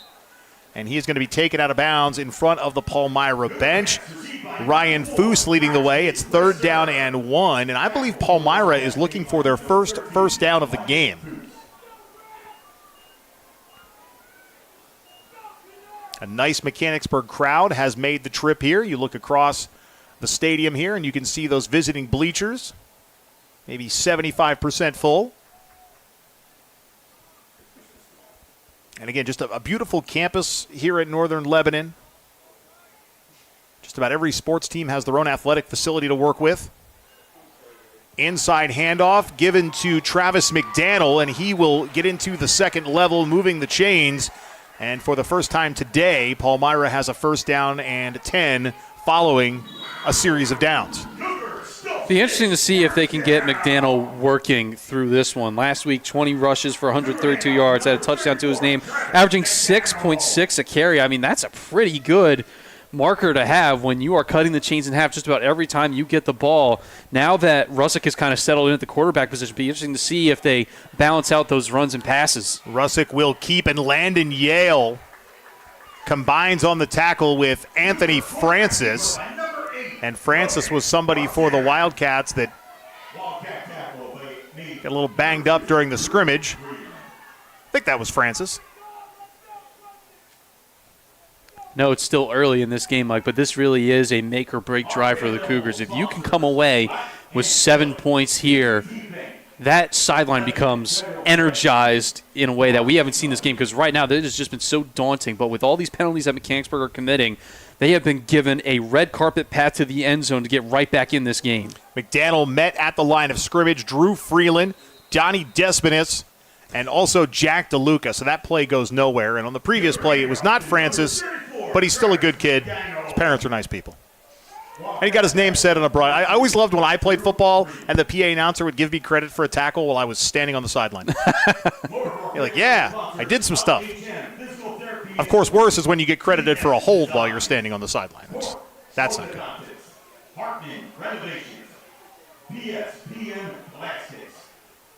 Third down and 4. That pass is completed. Another first down for the Cougars as Braxton Risser hauls it in. The ball pops loose, and Mechanicsburg recovers. Jimmy Dwyer pops off the pile with the football in his breadbasket.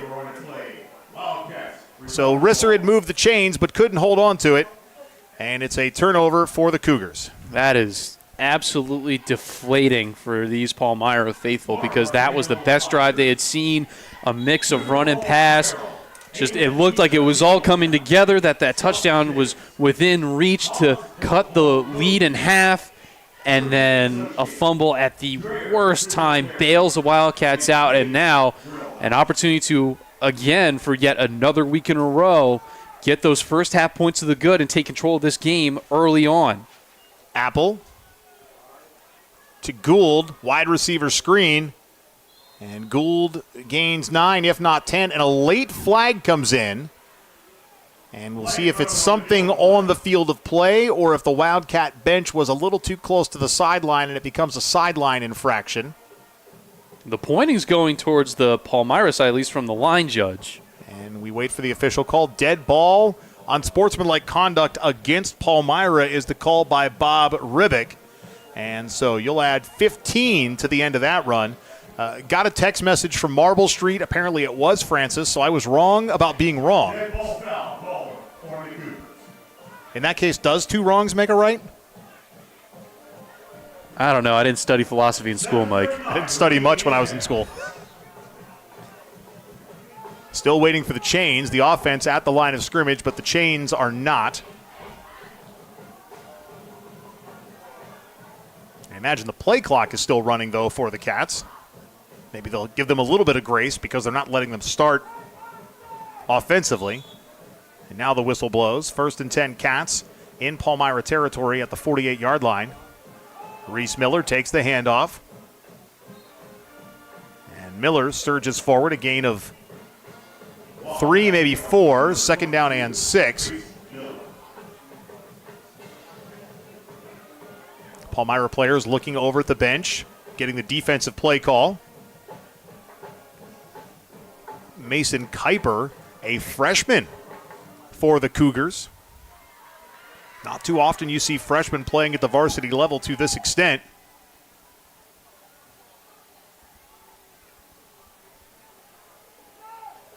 Apple.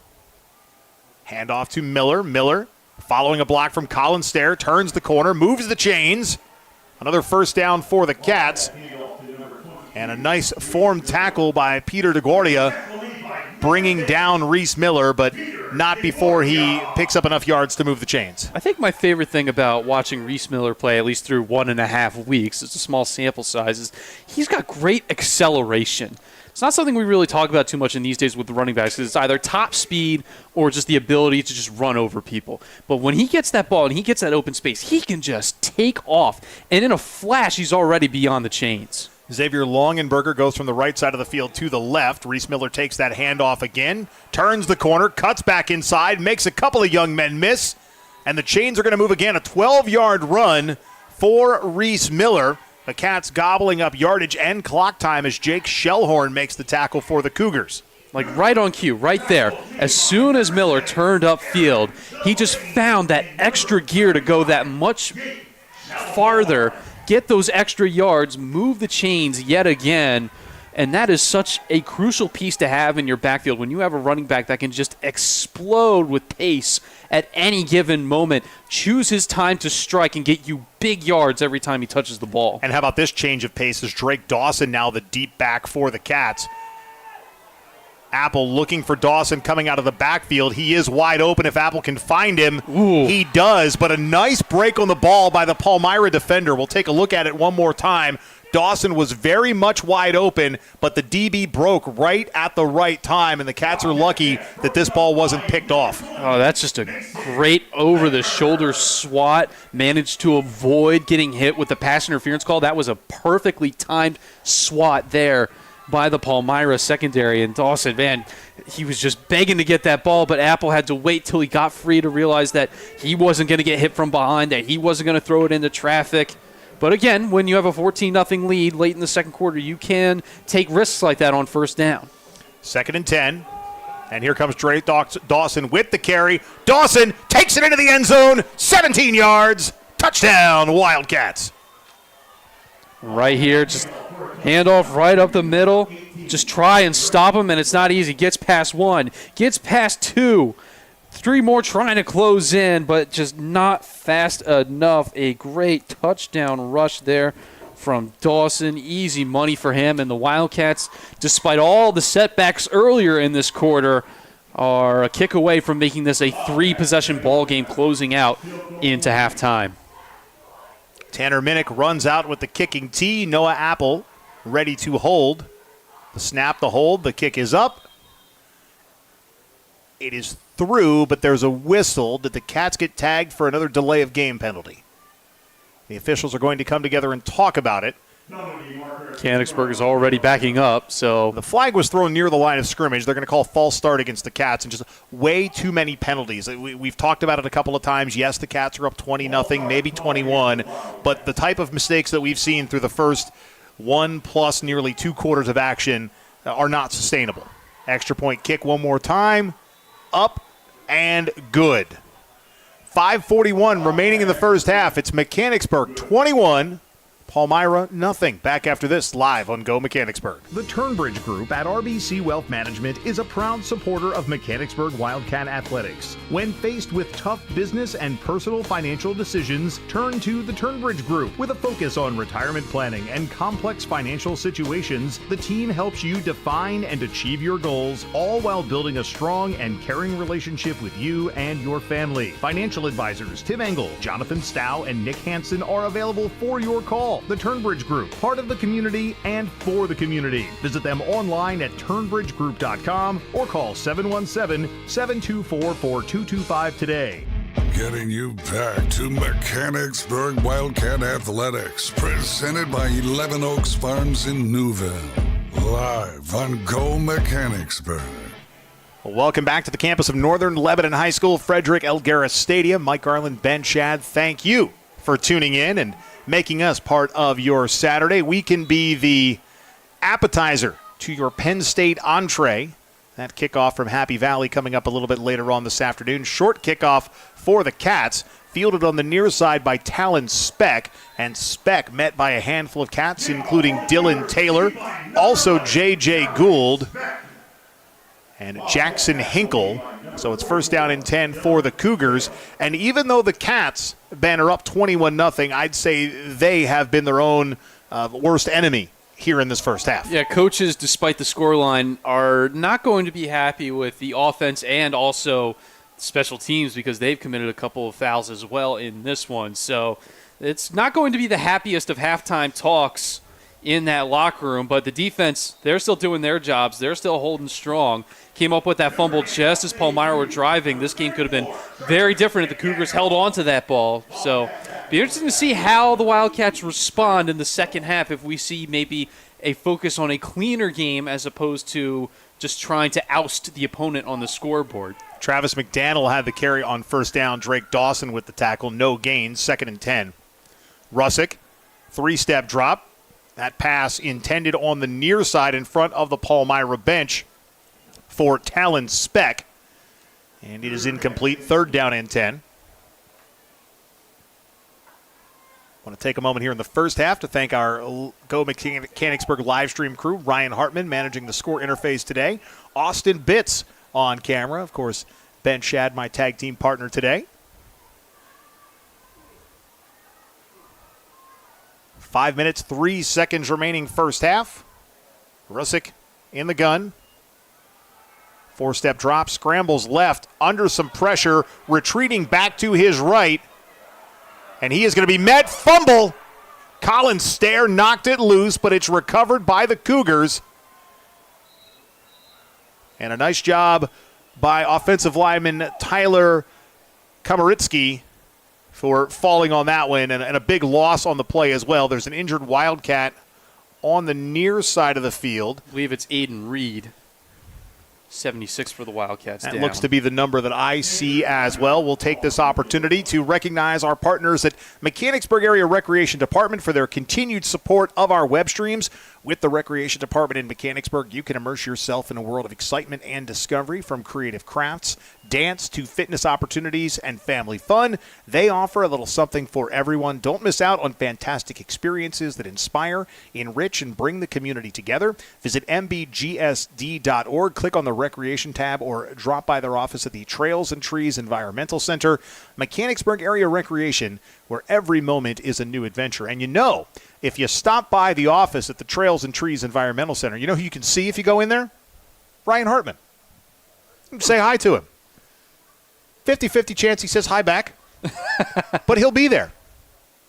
Athletic training staff on the field, yes. Better to disturb him there than whenever he's in a press box of some kind, although he doesn't necessarily mind it too much. Nah, he's a pro. He can talk into a microphone while engaging in a conversation off to the side.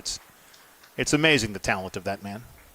Aiden Reed on his feet. Athletic trainer Sandy Zettelmoyer out to observe and oversee the situation. Coach Heckert out as well, helping escort Reed back to the sideline. And whatever was ailing Reed, I mean, we're no medical professional here. We didn't even see the play, but he looks to be functioning under his own power, even if it's at reduced speed.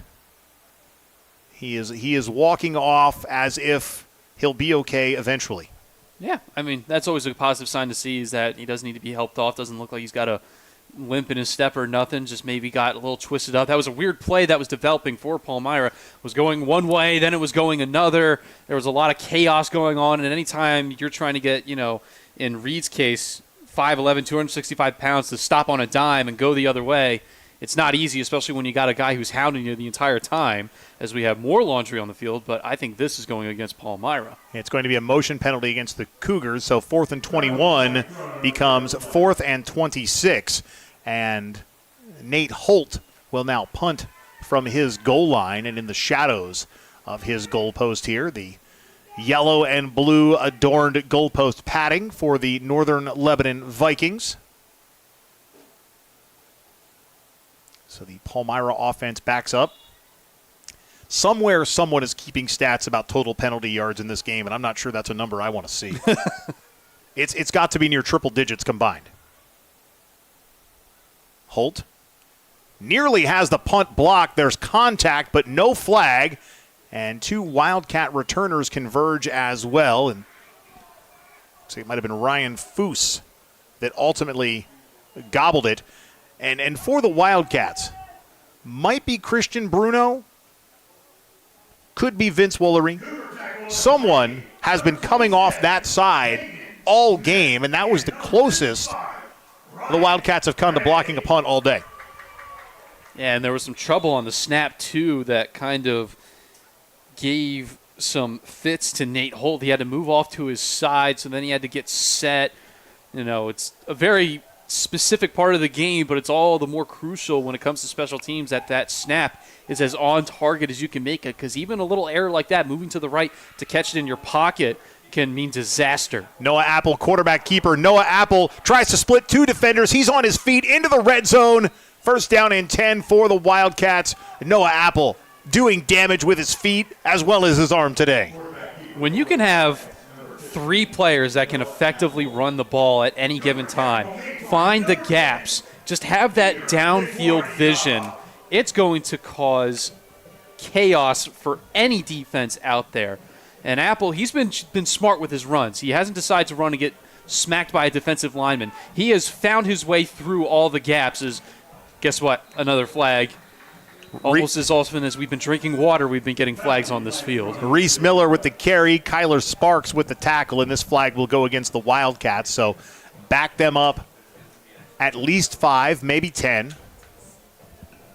And this is one of those penalties that usually gets marked off from the spot of the foul, although it looks like it's been declined in this scenario. So, and done so because the first down run was for a loss of yardage. So it could have been 1st and 15, but head coach Chris Pavone opts for 2nd and 13.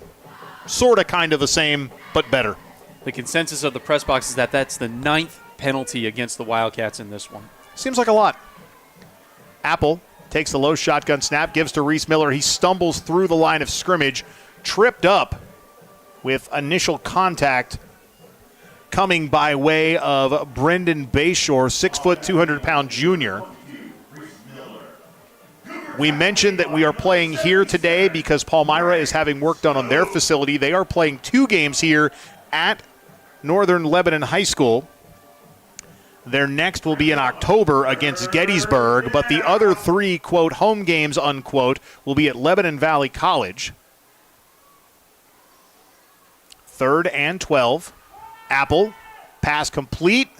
Jack DeLuca, and they're going to say incomplete, but I'll tell you what, let's look at it one more time. I think this hit the ground, Mike. He did his best to sell it, but I think this did touch the grass, and he kind of caught it on the rebound. You'll see Apple drops back. There's the throw, and then right there, that kind of second attempt where he went down with the hands, that I think just that end of the football, it wasn't much, but I think that was just enough. And the referee, he was right there on it too.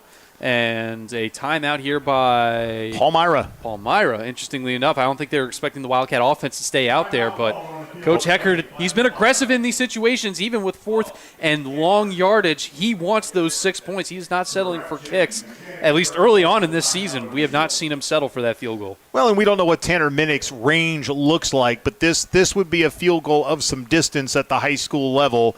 And you've got an offense that's doing well. You've got a 3-score lead. You certainly can't get out of your own way here in the first half with 9 or 10 penalties against you. But here's an opportunity for Palmyra to call the timeout, reset, try to make sure they're not giving up more points.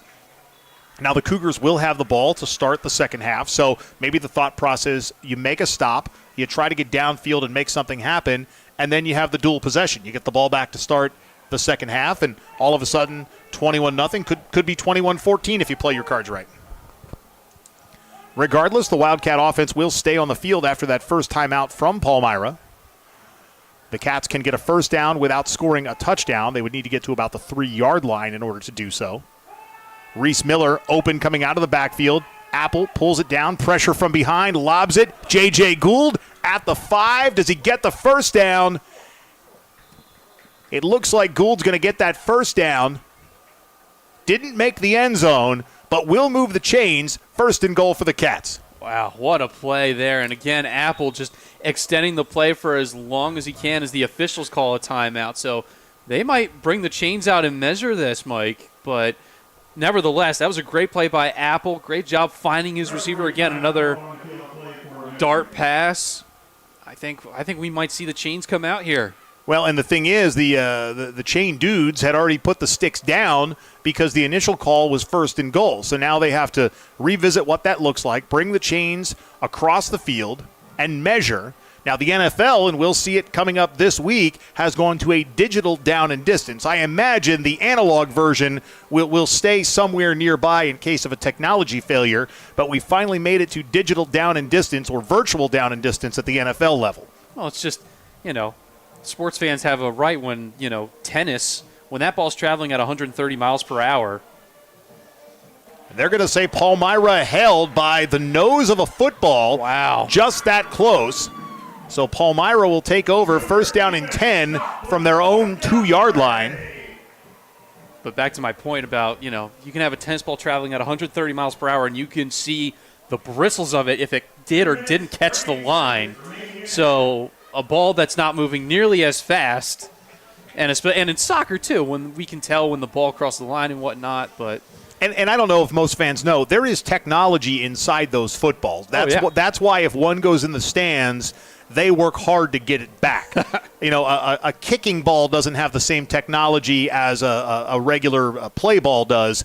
So, it's one thing if a field goal goes into the stands, but if there's an errant pass that ends up in the stands, there are people working to get those footballs back. First down and 10, a running play, good for maybe 1 for the Palmyra Cougars. And they want to just get out of the shadows of their own end zone. Last week at Carlisle, Mechanicsburg held the Thundering Herd in a situation like this, and it forced 2 as the punt snap ended up sailing out of the back of the end zone.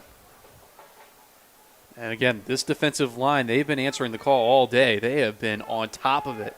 So running plays, you got to try and get it to the outside. You got to try and bounce past that strong front 4 of the Wildcats, or maybe you roll the dice with Russick throwing a pass. We'll see. McDaniel, the single back in the backfield. Russick rolling to his right, steps up in the pocket, slides down and gives himself up. Some contact where he slid.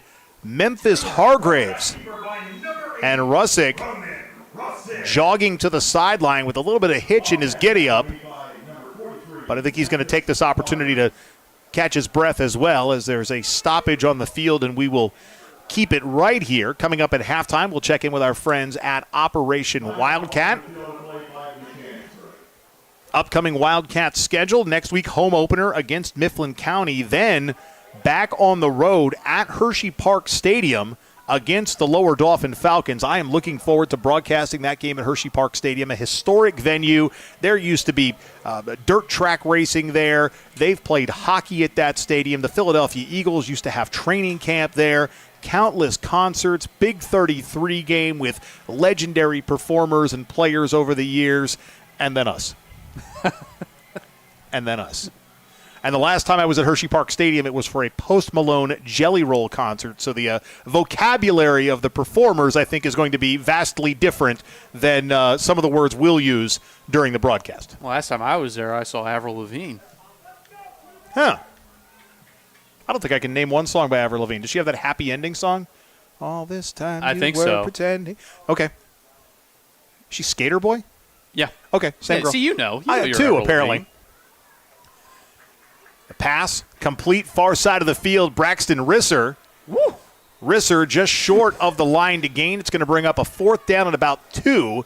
So does Coach Heckert call a timeout to try to get the ball back before the first half comes to an end? Well, I'll tell you, Luke Ryder, I don't know where he came from, but he just dove into that pile up over there. He did not want Palmyra to pick up that extra down, as I believe Mechanicsburg called another timeout here to stop the clock. So, again, aggressive here from Coach Heckert to want the ball back with time, especially with the great field position. Palmyra have not had the best punting game out there. A couple of short ones the last few times they've had to kick it away. So it'll be interesting to see what develops out here. But 4th and short, you have to watch the trick play. All the Cougars need is 1.5 yards to keep the drive alive, and they still have timeouts in their pocket as well. So very interesting to see what happens here. Wow. I'm not sure those young men could have been more oblivious to the fact that they just walked in front of a camera. Well, thankfully, play wasn't going on. No, not at all. But so Palmyra right now looking like they're in punt formation.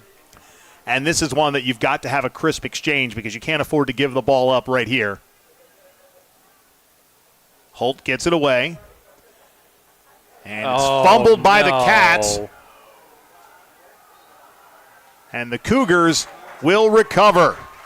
And that was just a mental lapse there. Anthony Pinko falls on the loose ball. It took a short hop. Looking to return it on a big bounce, took a short hop. Twisted up the Cats. So add a turnover to the pile of penalties for Mechanicsburg here in the first half. I understand wanting to be aggressive, and I understand, but you just either have to fall on top of that or just – because that ball's losing momentum. That ball's going to go maybe an extra 2 or 3 yards at most, and then it's – because it's grass. It's going to die. So I understand the returners have taken some great risks early on in this one, but that one was not necessary. Russick, pass complete, far side right. Despinis and Foose with the tackle. A nice job holding on to the football, Braxton Risser. And the Cougars in the hurry-up offense on 2nd down and 4. Russick back to the line of scrimmage, standing in the gun. Single back to his left, low shotgun snap, and a flag. False start called against the Palmyra Cougars. And those things happen when you try to run a hurry-up offense, especially in week 2.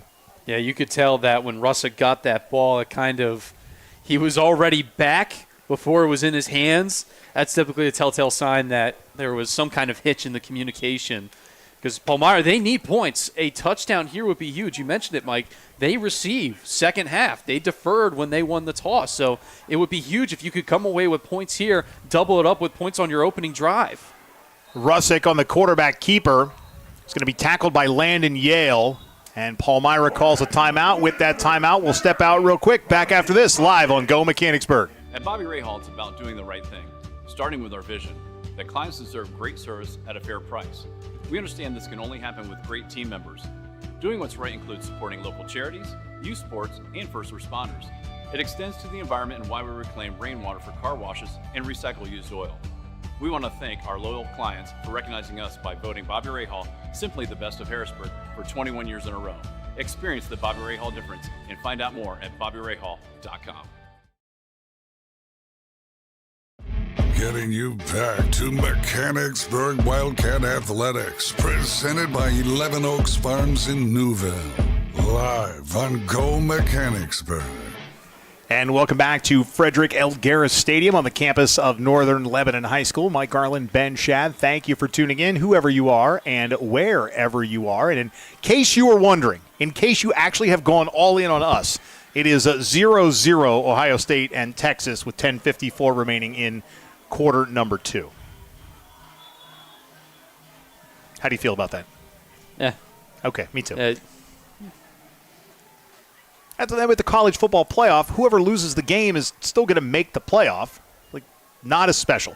Halfback option, Jackson Robinson pass is completed. Now they're going to say incomplete. Braxton Risser caught it, but it looks like he was out of bounds. I think what happened there was the pass. He wasn't expecting to get it. There were a couple of defenders in the Mechanicsburg secondary that tried to get their fingertips on it. They came up empty. The pass hit him in the chest while he was inbounds. As he was rolling out, he did get possession of it, but not complete while he was in the field of play. Unlucky there because that's what they tried. Their very first play of the game came up empty. That time it came to fruition, but again, a couple of dropped passes or incompletions, one for either team, that really could have had big implications in this one. Another timeout called by Palmyra. Should be their final timeout of the first half. You can see both teams huddling together near their respective sidelines. Under a minute remaining in the first half. Still a lot of football left. Mechanicsburg leading 21-0. They had a 29-yard Reese Miller touchdown. There was a Noah Apple to J.J. Gould touchdown pass right near the end of the first quarter. And then a 17-yard touchdown run by Drake Dawson about halfway through quarter number 2. But a very sloppy game by the Wildcats. Otherwise, nearly a dozen penalties, at least one turnover, and now on 4th and 5, Palmyra will punt it away one more time. And J.J. Gould fields it, but hit immediately near the 25-yard line. And fortunate for the Cats that he held on to it. That would have been a very unique way for Palmyra to move the ball down the field throughout. That's back-to-back punts where there needs to be a fair catch caught there. I understand, again, wanting to be aggressive, wanting to win back any kind of yards and get points away as you end the half. But with 37 seconds left, backed all the way up to the 30, when you fair catch that, you're at the 35 at best. Just put your hand up, because also when you have 4 guys ready to tackle you at full speed in that kind of situation, that ball is going to come loose more often than not. Gould is very lucky he was able to hang on there. Apple's pass complete to Drake Dawson, far side of the field. Dawson breaks free, cuts back up towards midfield. And will Coach Heckard call a timeout? The Cats head to the line of scrimmage in the hurry-up mode as the clock stops for the ball to reset. Hurry-up offense, no timeouts at the moment. Apple stepping back up in the pocket. Pass incomplete, intended for Drake Dawson. He had it, but it popped out, and the Cats are fortunate they didn't turn it over as well, because there was a defender right there for Palmyra that snagged it when it popped back up off the carpet. There are at least 2 options for interceptions there for Palmyra. One that was kind of in between both receivers. If he dropped off his coverage and went back on it, he would have had a chance on it. And then you're right, that pop out at the end. But again, the official was right there, saw it hit the ground. Wildcats very lucky, but again, very aggressive here from Coach Heckard to get some points before the half.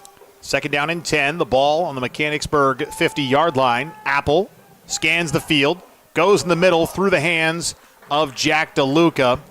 Coverage on the play by Jake Shellhorn of the Palmyra Cougars, now 3rd down and 10. And some uncharacteristic drops for the Cats. That's one that DeLuca probably should have had. We saw J.J. Gould have one go through his hands earlier today. But again, still a new season. Obviously, Gould and DeLuca, very much a part of last year's process. But you don't play football for 280 days. And sometimes there's just some rust you got to shake off. 3rd and 10. Reese Miller, the single back in the backfield. Apple on the screen to Reese Miller. Miller following a host of blockers. There's a flag at the point of contact. Could be a hold against the Cats. Could be a face mask penalty against Palmyra. Anthony Pinko with the tackle. He had the fumble recovery on the bobbled punt earlier, and the penalty will go against the Wildcats. If Palmyra declines it, it's 4th and about 5. If they accept it, it's 3rd down and about 15. I think you decline it and put the Cats in a position to either punt it or go for it. You back them up, you're giving them, and they're going to back them up. I don't know about this one. But with 5 seconds to go, I think Mechanicsburg is going to just take it to the locker room. So regardless of what Palmyra chose to do, the Cats are going to choose to run the clock out and go to the locker room with a 21-point lead. Halftime coming up. We're going to check in with our friends at Operation Wildcat. We'll be back in a bit, live on Go Mechanicsburg. Locally owned and operated, 11 Oaks Farms raises Wagyu beef and heritage breed pork right here in Newville, Pennsylvania. Our low-stress practices and carefully designed diets produce some of the finest meats you will ever experience. We also offer a selection of quality Angus beef, pork, chicken, seasonings, sauces, pantry items, and much more. Shop online at 11oaksfarms.com. Visit us in-store at 34 North Corporation Street in Newville or call 717-360-8249.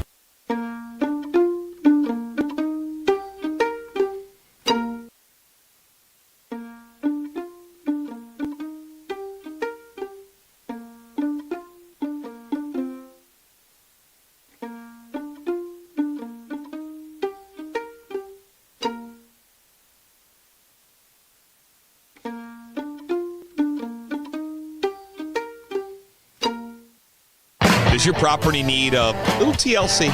Call Lawnscapes Inc. of Mechanicsburg today at 717-697-1833 and see how Wes Moret and his team can transform or maintain your residential or commercial property. From hardscapes to yard services of all types, tree and shrub service and more, this locally owned and operated business has you covered. Call today for your free estimate. Lawnscapes Inc. at 717-697-1833.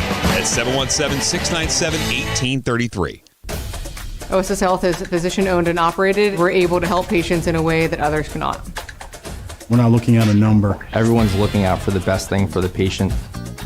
Seeing that they're reaching their goals, making the community as healthy as possible. What I love most is when I get to see them get back to the activity that they love. When I see a patient smiling, it makes it all worth it. I love my job.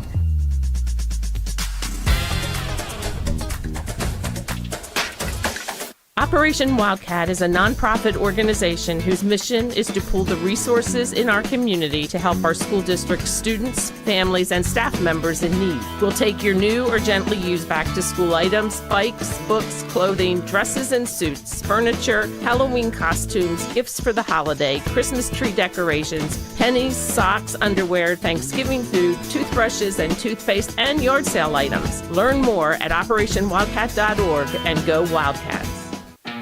Elevate your everyday with the Mechanicsburg Area Recreation Department. Immerse yourself in a world of excitement and discovery. From adrenaline-pumping sports to serene outdoor escapes, we've got your perfect recreation blend.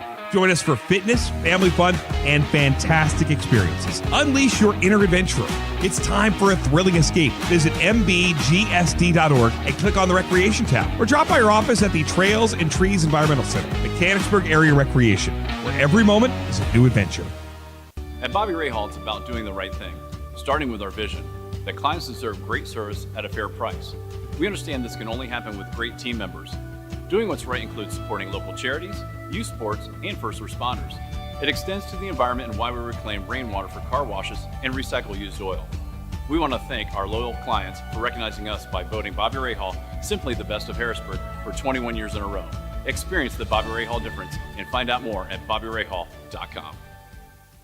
The Turnbridge Group at RBC Wealth Management is a proud supporter of Mechanicsburg Wildcat Athletics. When faced with tough business and personal financial decisions, turn to the Turnbridge Group. With a focus on retirement planning and complex financial situations, the team helps you define and achieve your goals, all while building a strong and caring relationship with you and your family. Financial advisors Tim Engel, Jonathan Stow, and Nick Hansen are available for your call. The Turnbridge Group, part of the community and for the community. Visit them online at turnbridgegroup.com or call 717-724-4225 today. I needed a change in my life. I wanted to be closer to my grandchildren.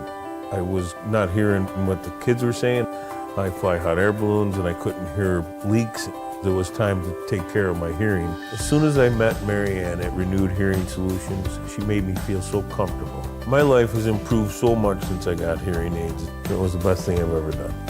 I would highly recommend Renewed Hearing Solutions. Get back in the conversation. Call Renewed Hearing Solutions today.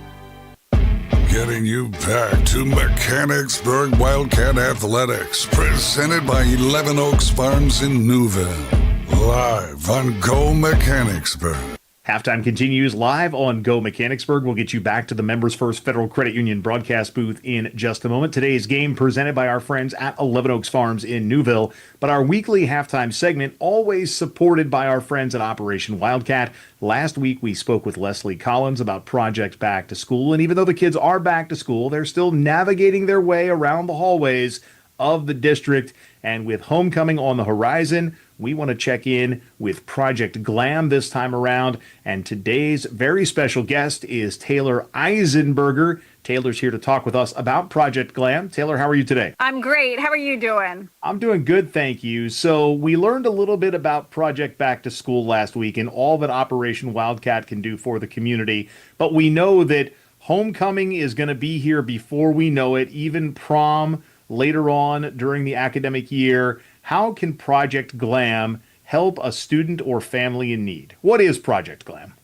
Okay, Project Glam, we offer formal dresses, suits, shoes, purses for formal events such as homecoming and prom.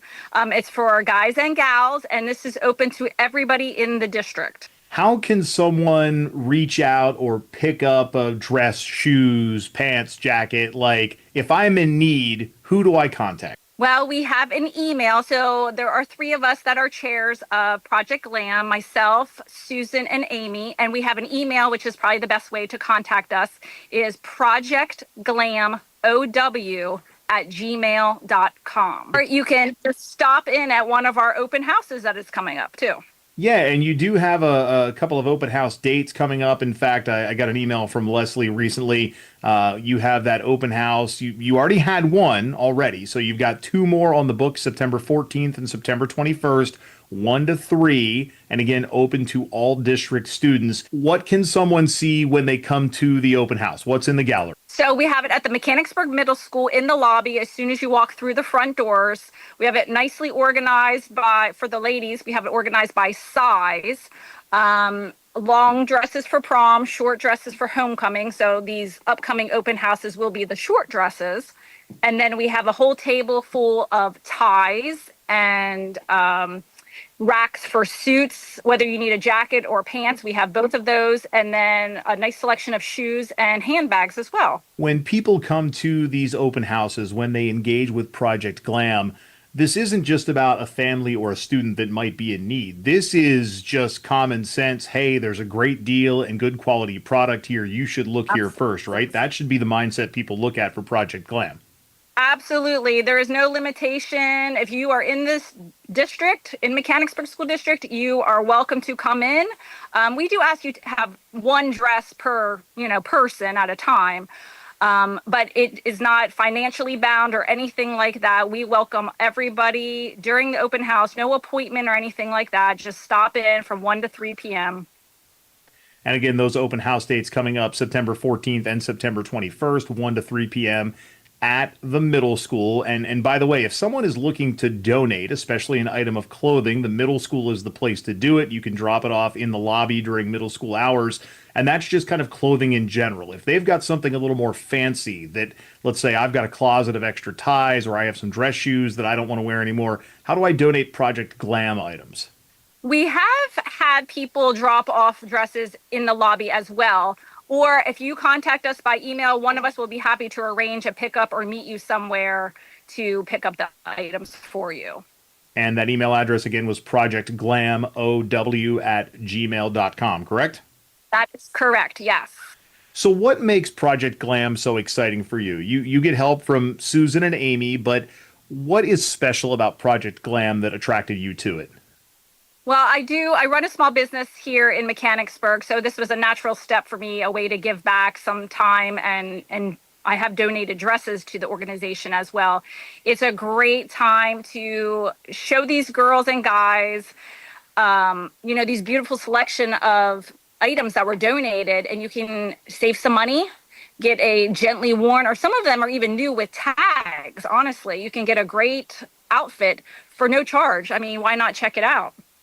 Perfect. So operationwildcat.org, the website, and then again, projectglamow@gmail.com. Is there anything else you'd like to add? I just want to reiterate that it's open to anybody in the school district. We love to see you. Come to one or all of the open houses from 1 to 3 p.m. It's going to be a great time. Perfect. Thank you so very much, Taylor. And as we talked about a couple of times there are a few Project Glam open houses still to come, September 14th and 21st from 1 until 3 p.m., open to all district students at the middle school. Also, Halloween right around the corner. Project Boo's open house is coming up October 1st, 4:30 until 6:30 at the Kindergarten Academy. Again, open to all district students. And Operation Wildcat will have a fall meeting coming up in October. It'll be at the Kindergarten Academy. You can follow them on social media or go online to operationwildcat.org to learn more.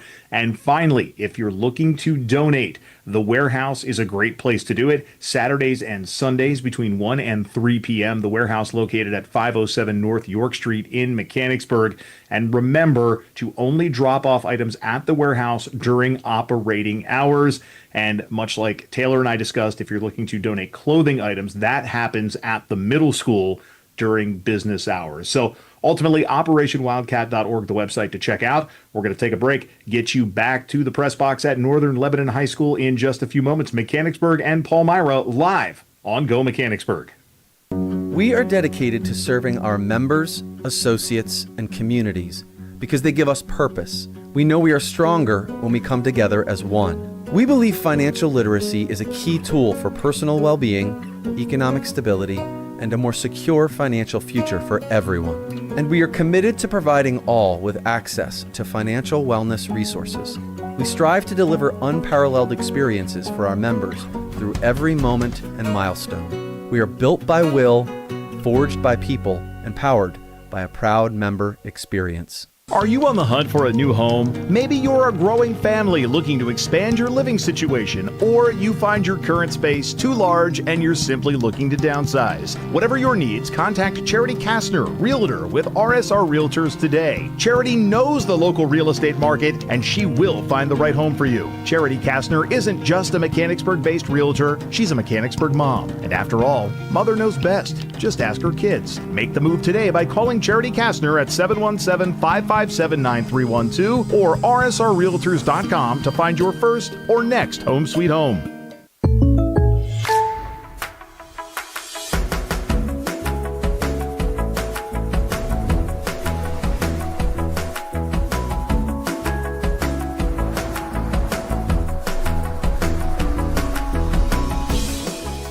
The State Farm Personal Price Plan helps you create an affordable price just for you. Contact local agent Seth Gardner for your personal price plan today.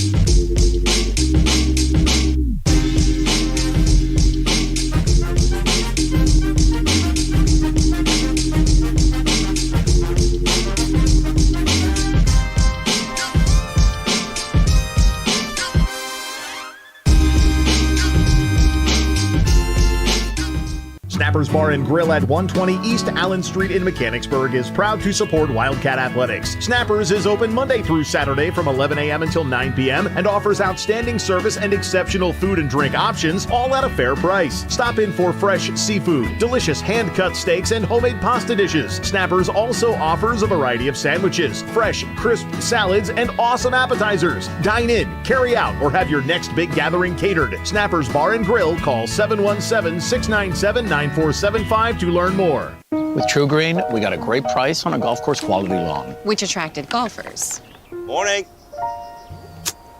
Who needs a warm-up? And because True Green's doing the work, we get to have more fun. Please don't post that. Too late. They don't have grass this thick in Australia. That's what happens when you have a great lawn. Shanked it again, huh? They're fun to have around. PGA Tour quality lawns for as little as $1 a day. Where are we playing next? Get started at TrueGreen.com. A deck where memories are made, barbecues are grilled, and sunsets are savored. But let's face it, not all decks are created equal. Enter Westshire Decks. We're not your average deck builders. Precision is our mantra. We don't just build decks, we craft outdoor living spaces tailored to your dreams. With Westshire Decks, you get seasoned experts who know decks inside and out. So why settle for a deck that's just okay when you can have one that's extraordinary? Westshire Decks, where craftsmanship meets creativity. Give us a call today and come see how we are different. The Wildcat Foundation is Mechanicsburg Area School District's education foundation. Established in 1998, the foundation raises and distributes funds that support students in education, wellness, cultural awareness, and athletics. The Wildcat Foundation has also awarded hundreds of thousands of dollars in scholarships to support students' higher education. Learn more and donate today at wildcatfoundation.org. Wolf Brewing Company, located in Legacy Park, just off South Market Street in Mechanicsburg, offers a family and pet-friendly atmosphere for community members of all ages. Family owned by Wildcat graduates, Wolf Brewing Company serves up delectable dishes including comfort foods with a gourmet twist, plus drinks of all types for the community, from the community. Roll in before, during, or after the game for their laid-back ambiance, live music, trivia, and more. Wolf Brewing Company, 100 Legacy Park Drive, Suite 400, or online at wolfbrewingco.com. Getting you back to Mechanicsburg Wildcat Athletics, presented by 11 Oaks Farms in Newville. Live on Go Mechanicsburg. Welcome back to the campus of Northern Lebanon High School and Frederick L. Garris Stadium. Mike Garland, Ben Shad. We're hanging out in the Members First Federal Credit Union broadcast booth. Today's game presented by 11 Oaks Farms in Newville. And we have focused a lot of our camera visuals on the football team, on the football field and the football teams. There's no real way to communicate to our camera operator, Austin Bitch, right now to show more of the facility. But this is just a beautiful facility here. There's a... Look, I'm going to call it there's that guy. I'm going to call it a party plaza. I'm not sure that that's what they call it, but they've got like deck chairs and high tops and a really cool little atmosphere in the main entryway to get into this place. It really has been evolved and put together, and there's been care put into this place. There's some shade options for people who don't want to be out in the sun. Plenty of space for the booster clubs of any sport to come in here and take over the kitchen to sell concessions. It's just a beautiful, and it's not the easiest geography to work with because right directly at our backs, and the camera's back too, is the soccer and the track and all that. But they've managed to find a way to make this plaza seamlessly build in to those other facilities so that if a soccer game is going on, you can still have almost as good a time there as you can here. I don't know if there's a nice spiraling, party tech with the bar stools and the lounge chairs and whatnot, but, I mean, a great place to have a neutral site game, that's for sure.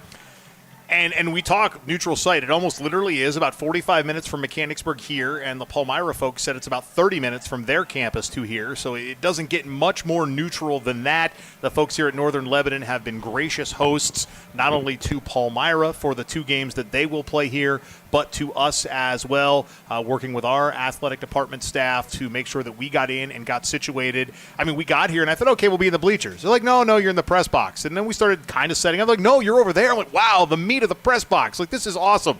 So we really appreciate all the folks. And, we get ready to start the second half here, and the Cats are leading 21-0. And the reality is, Ben, they struggled to get out of their own way in the first half. A lot of bright spots, not only from Maurice Miller and Drake Dawson and Noah Apple, plus Colin Stair and Drake defensively. But they struggled with penalties and with mistakes. And, yes, they're up 21-0. But if you erase even half of those mistakes, it could be 35-0. Yeah, we really could be having a running clock right now for a lot of folks here. Mechanicsburg they have to learn to get out of their own way. And, again, to make the jump from Carlisle to Palmyra in terms of talent in your opponent, that is a big jump. But you should be able to still hang tough with these guys. You should still be able to block without holding. You should be able to have trust in your quarterback that he can escape from the pocket and that you don't need to grab onto the jersey or wrap your arms around the linesman that's trying to go after him. So it'll be interesting to see how these Wildcats react after the halftime talk. And for Palmyra, this is a must-score drive on this ensuing kickoff. Lucas Mikulich will kick off for the Wildcats. And that kick fielded on the far side of the field by Talon Speck. And some pushing and shoving near the 40 between a Wildcat and Cougar player. Tackle made on the far side, J.J. Gould, along with Memphis Hargraves. I think we've mentioned Hargraves' name twice today now. So a young player getting his name mentioned, making some things happen on the field. Hargraves, a senior. So first down and 10 for the Cougars, their first possession here in the second half. And, certainly you need 3 scores to tie it up. You can't get 3 scores on one possession. So you take it possession by possession. You can't think forward to what you need. You focus on what you have and try to do something with that right now. First down and 10 for Roman Rusick. His pass, a wide receiver screen to Talon Speck. A flag flies as this one will likely come back. Speck taken down by Colin Stair along with Dylan Taylor. And I think we're going to see a Palmyra hold on the near side. I don't know. I think I saw a face mask potentially in there from Jack DeLuca on that reach. Nope, it is a hold. Well, it's actually a block in the back. But regardless, Palmyra penalty, so it will take them back. And instead of it being second down and about 7, you're going to have a first down and, I believe, 20. Make it a first and 15.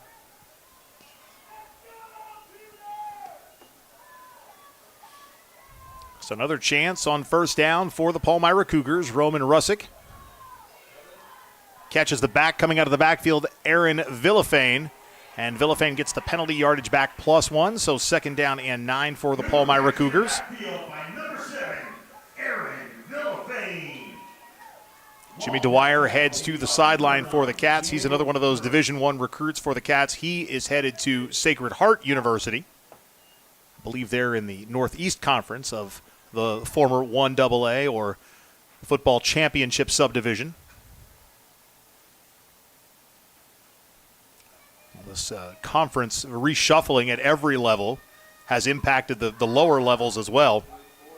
Colin Stair meets Travis McDaniel in the backfield. Not sure what kind of replay we'll get on this. Yeah, we'll get the full play.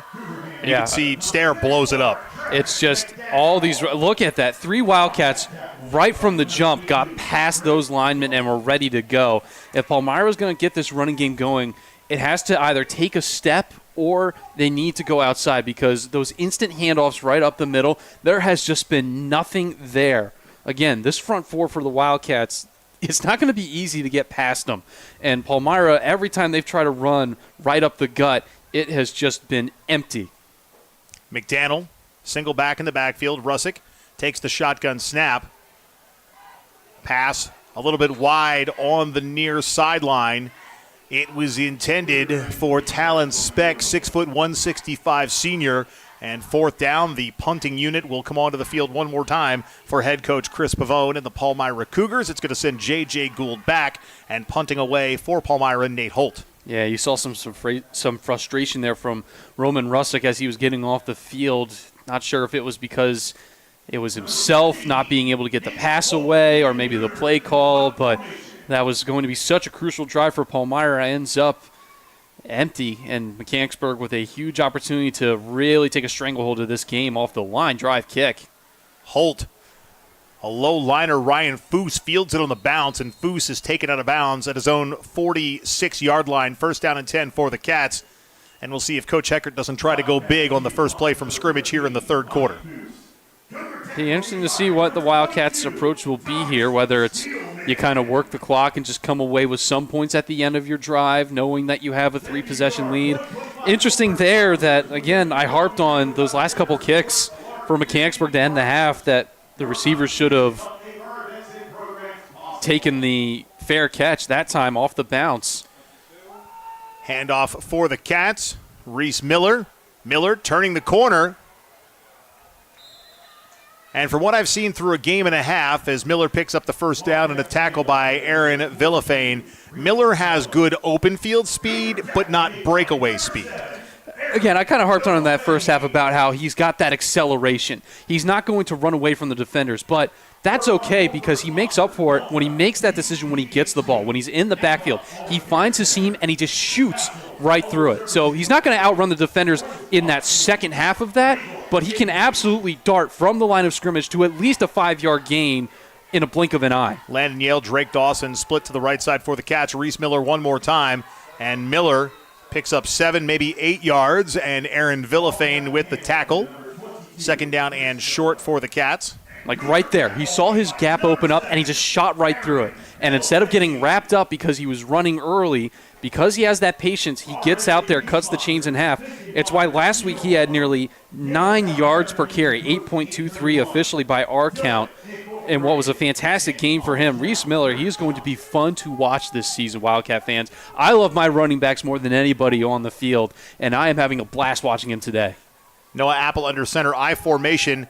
Dylan Taylor, the fullback, takes the handoff, and he gains maybe 1 yard to bring up a third down and 2. Defensive formation change for Palmyra. 4 big guys come in, and a couple of medium-sized guys and a tuba player come off. And if you haven't been watching the whole time, Greg Stoke, one of the starting defensive linemen for the Cougars, also in the marching band, playing tuba. And as a tuba dad myself, I can appreciate that. Reese Miller takes the handoff. Miller picks up the first down into the second level. Keeps the feet churning. Still on his feet as Landon Yale bumps in to push the pile a little bit forward. Coming out of the pile is Tyler Komaritsky, a 6'4", 275-pound senior. That is a grown man in high school clothes. And Miller, he's 5'10", 180 pounds, but he was dragging him and 3 other Palmyra defenders, refusing to go down. Yeah, Miller, he doesn't have that short, fast stature, but he doesn't have the rumbling, stumbling, bulldozing stature either. He's a in-between, if you will, but, man, he manages both sides of the physicality and the speed of his game very well. Miller one more time on the carry, and Miller into the end zone. Touchdown, Wildcats. There is a flag on the play, and a hold will go against Mechanicsburg.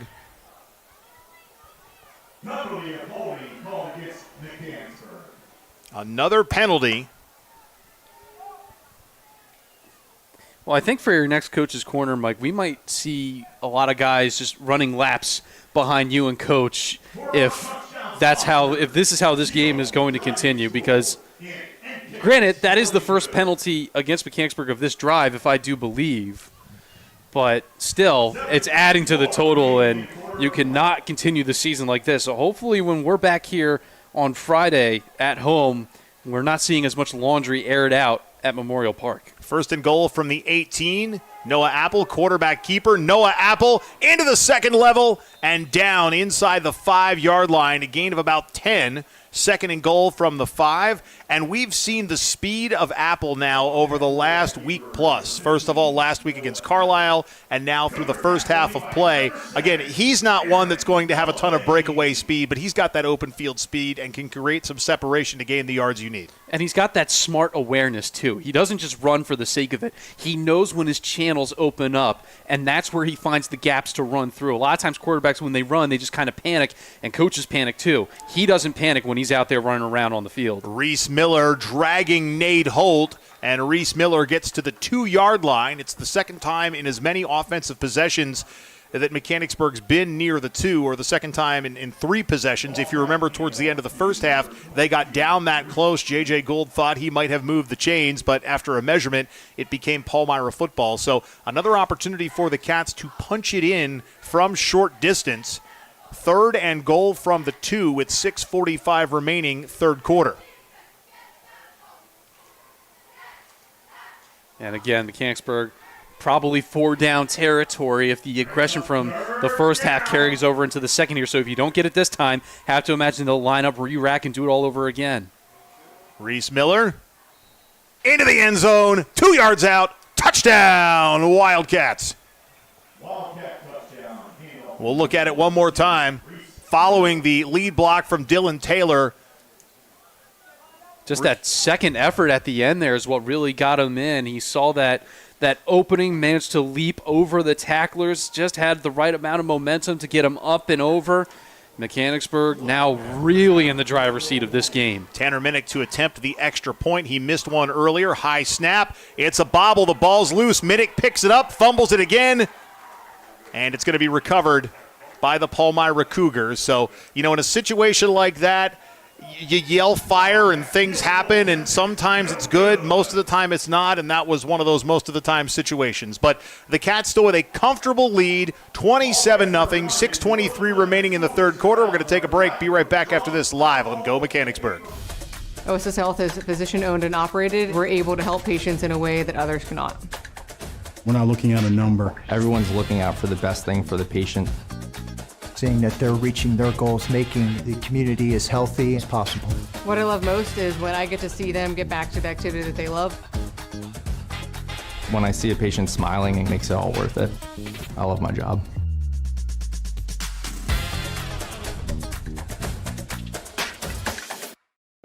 Getting you back to Mechanicsburg Wildcat Athletics, presented by 11 Oaks Farms in Newville. Live on Go Mechanicsburg.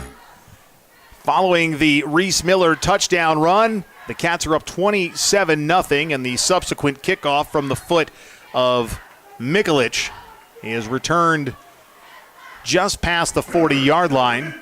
Wildcat fans want to take a moment to remind you that the Mechanicsburg Marching Band will be home on the 27th. Music in the Park.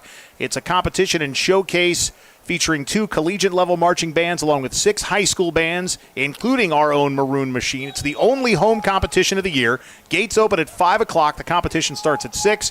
Tickets are $12 for adults. If you're a student, active military, veteran, or a senior, that's $8. Kids 4 and under are free. Tickets available online. You can use that QR code on your screen to make your purchase. We'll leave it up through a play or two. Get on out, check out the fun. First down and 10 for the Cougars, and a running play as Austin Villafane tries to stretch it wide right. Can't do it. He is now slow to get up, and the officials will come in and check on him and stop play as well for the trainers to come out, and Villafane slams his helmet down. Not sure exactly what might have happened there, but clearly not a positive. Could be a cramp the way they're stretching him out.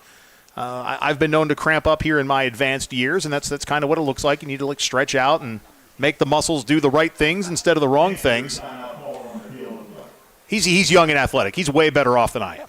And while they're stretching him out, I mean, the positive from that play is that you gained those small amount of yards, but for, again, this running attack for Palmyra, that run went to the outside. You got it away from the dominant Mechanicsburg defensive line. If Palmyra are going to have any hope of coming back into this game, they need to get experimental with the run, because up the gut, it's not going to work. You need to avoid that line at all costs, get those small chunks of yardage, make it easier on your quarterback to make the short passes as opposed to the home run passes. If you can do that, you have just enough time and make some defensive stops that you could mount that comeback in this game. It's not going to be easy, but as you said before in the previous drive, Mike, you're not going to get it all in one play. You're not going to get it all in one drive, as Villafane looks like he's up under his own power and making his way back to the sideline. Always a good sign there.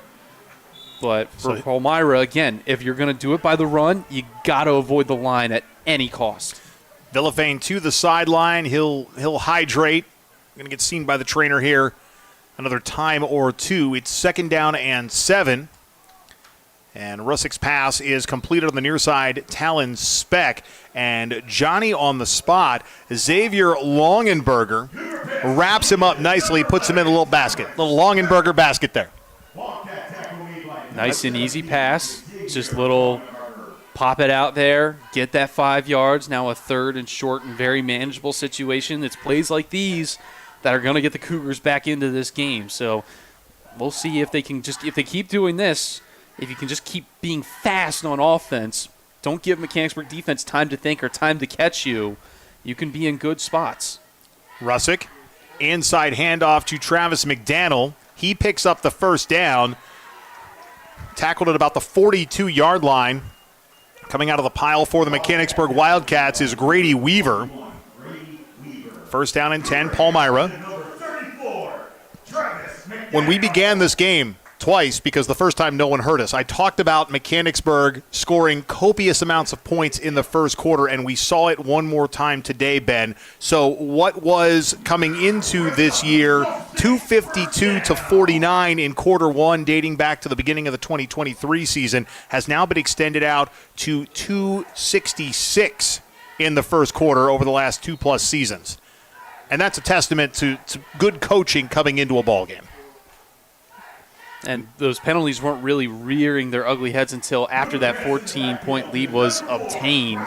So kind of, again, just getting off to those fast starts, defense doing its job, keeping teams off the scoreboard, because there's a lot of times where when one team kind of opens up the scoring, then both teams open up the scoring. But that's not been the case with Mechanicsburg. Every time they've come out firing, the defense has stood tall as well. They've been ready to answer the call. And, again, we're in a comfortable spot at this point in the ballgame, and there's still plenty of time left as that one goes out of bounds. Quarterback was being chased down ferociously there. And Russick was being chased, and it looks like Drake Dawson may be slow to get up for the Cats as Grady Weaver stands over him. Dawson has the helmet off. Won't begin to speculate what his ailment is, but the Palmyra trainer's out first. Here comes Sandy Zettelmoyer and the athletic training team for the Mechanicsburg Wildcats as well. But, yeah, I mean, Russick was rolling to his right there looking for something, and he was being chased feverishly by the Wildcats defense, and all of a sudden Dawson is down, and hopefully it's nothing too serious. You know, we saw just a couple of plays ago Villafane go down with what looked like a cramp. He's still sitting on the Palmyra bench. This is definitely not a cramping situation, as they are not tending to anything that looks like a limb or an extremity. Now, he is being helped up. Maybe just got the wind knocked out of him based on how he fell, but he is being helped up. He's going to walk off the field under his own power. Again, a reduced power, but his own power. Getting a chatter with Sandy Zettelmoyer. And you know, Ben, 27-0, this is one of those games that if you're Drake Dawson, you, of course, want to be out there. But if you're anywhere near banged up, knowing there's 8 games in front of you, there's no harm in keeping him on the bench for the rest of the game, if that's what it means. And that's kind of the twofold extra point of having those early leads, that you can afford to have somebody sub in when something like that happens on the field. If guy's got a little ailment, if maybe he just tweaked that ankle a little bit or whatever it may be out there on the field, you can put in the secondary players knowing that things will be taken care of. As Russick falls down, Turf Monster with the sack. A loss of nearly 10. In the world of soccer, that's where they'd say unlucky. Yeah, just tripped over the line, and the frustration for Russick, he's trying everything he can to keep his team in this game. And when you have a pass play that's starting to develop, you are trying to get out there, trying to keep your feet under you, and then all of a sudden the mind thinks one thing, the feet think the other. It's a terrible feeling, and it couldn't have come at a worse time for Palmyra. Nate Holt with the punt. It bounces at the 25. J.J. Gould is going to field near the 20. J.J. Gould still on his feet, battling through some tackles. And J.J. Gould finally goes down, actually lost about 5 yards on that return. And on the stop for the Palmyra Cougars looked to be Kyler Sparks. So first down and 10 for the Cougars. And fall sports fans are here, Wildcat fans, and Shaggy Chic Dog Grooming cheering on our hometown teams. While athletes hit the field, let your dog be the MVP at home. Call Shaggy Chic Dog Grooming today, 717-919-6266, or stop by 16 South Market Street in Mechanicsburg. Shaggy Chic Dog Grooming, where every pet looks like a champion. Go Wildcats. I want to thank the Shaggy Chic crew for reaching out just before the start of the season, asking how they could get involved, and we'll be hearing more from them as we make our way into winter sports coming up in December. First down and 10 for the Cats. Reese Miller again takes the handoff. Reese Miller into the secondary. The chains are going to move. A 20-yard gain for Reese Miller, who's got to be over 100 yards for the second week in a row with another big run out of the Wildcat backfield. An impressive run by Miller, but I have to go back, and thank goodness you're doing the read for that ad. I don't know if I can handle that one. I just can see myself falling over those words in the worst way possible. I mean, we're both cat dads, but I can appreciate that, you got to give your dog some TLC. You don't want like a matted-haired, like gnarly-looking dog where its tongue sticks out of its mouth. They make dogs like that. But you want to go see Shaggy Chic, and they'll make your dog look good. Anthony Francis on the carry. Francis picks up another 17, so back-to-back big runs for the Mechanicsburg Wildcats. And it's nice to see Francis on the field because we go back to earlier where I mentioned his name. Maybe he was on the field, maybe he wasn't. But he definitely got banged up in that scrimmage against Cedar Crest to the point of seeing him later in the week with a brace and his arm in a sling because I guess there was a shoulder injury. So to see him back on the field, be able to take and make contact, nice road to recovery there and some plus yardage for Anthony Francis. First down and 10, the catch just shy of the 50. It's Francis one more time, wiggles out of the backfield, spins out of one tackle, and then is flung to the grass by Jake Shellhorn. So Francis working hard for that one, and I think that, Reese Miller, a senior, stepping in after Isaac Dolman graduates. I think seeing Francis on the field could be looking at what the future of the running game is in the fall of 2026. Absolutely. It's that next man up mentality. Everybody has been able to dig in, and again, that first quarter scoring margin for the Wildcats and being able to carry that into halftime. These guys know when you can go into the halftime and when you're that second string or you're that third string player and coach looks at you and says, be ready after the opening drive, you're going in the ballgame. When you can have that mental preparation, it's a great thing to have. Apple's pass complete to the fullback, Dylan Taylor, coming out of the backfield, and another gain of 15. Yeah, that time the Turf Monster got to Taylor out there. He fell down and he actually made that contact with his knee, just brushed it enough for the official to whistle it dead before he could get tackled. So equal opportunity Turf Monster. Absolutely. Both teams are playing on it, that's for sure. So nom nom nom. And again, it's a beautiful one here, back-to-back weeks on grass. Be interesting to see if that affects the Wildcats at all next week because they'll finally be back on home turf, literally and figuratively, and I believe this is the last grass game that Mechanicsburg is scheduled to play this year. Francis with the carry, bounces around the outside, and Francis is fast. He's going to have that next-level breakaway speed. The chains are going to move, first down and 10. Well, I mentioned with Miller and his stature, you look at Francis, 5'6", 155 pounds. He is that Darren Sproles-esque running back out there where, yes, maybe small in stature, may not be the tallest guy on the field, but, man, when he gets it, he can just zip, and he's got the moves to go with them, too. Not the big flashy ones just yet, but those little spins, jukes, if you will, to free himself up and get space. It was 2nd and 1, now 1st down and 10 as Francis busts through a couple of tackles, and Anthony Francis takes it in from 30 yards out. Touchdown, Wildcats. And watch him just escape all that contact. He's so hard to tackle because he's so low to the ground. Everybody's crashing on his legs, crashing in on his hips, and they can't get him, easily coasting in for the 30-yard TD. The running game, no matter who's been in that backfield, Mike, whether it's the quarterback running, whether it's Miller running, and now Francis running, everybody getting that ball off the handoff has just soared in towards the end zone, and now the Wildcats with a huge lead late in the third quarter. And if the Wildcats can convert this two-point conversion play, we will transition into mercy rule timing, as that is 35 points or more in the second half. So right now it's 33-0.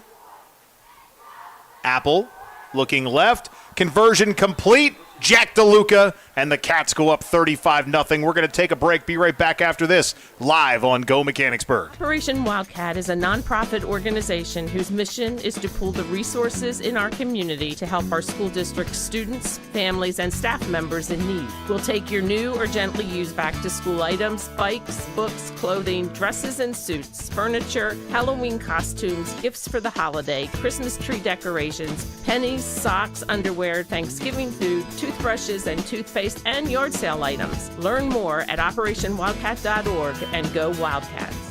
Getting you back to Mechanicsburg Wildcat Athletics, presented by 11 Oaks Farms in Newville. Live on Go Mechanicsburg. Welcome back to the campus of Northern Lebanon High School, Frederick L. Garris Stadium.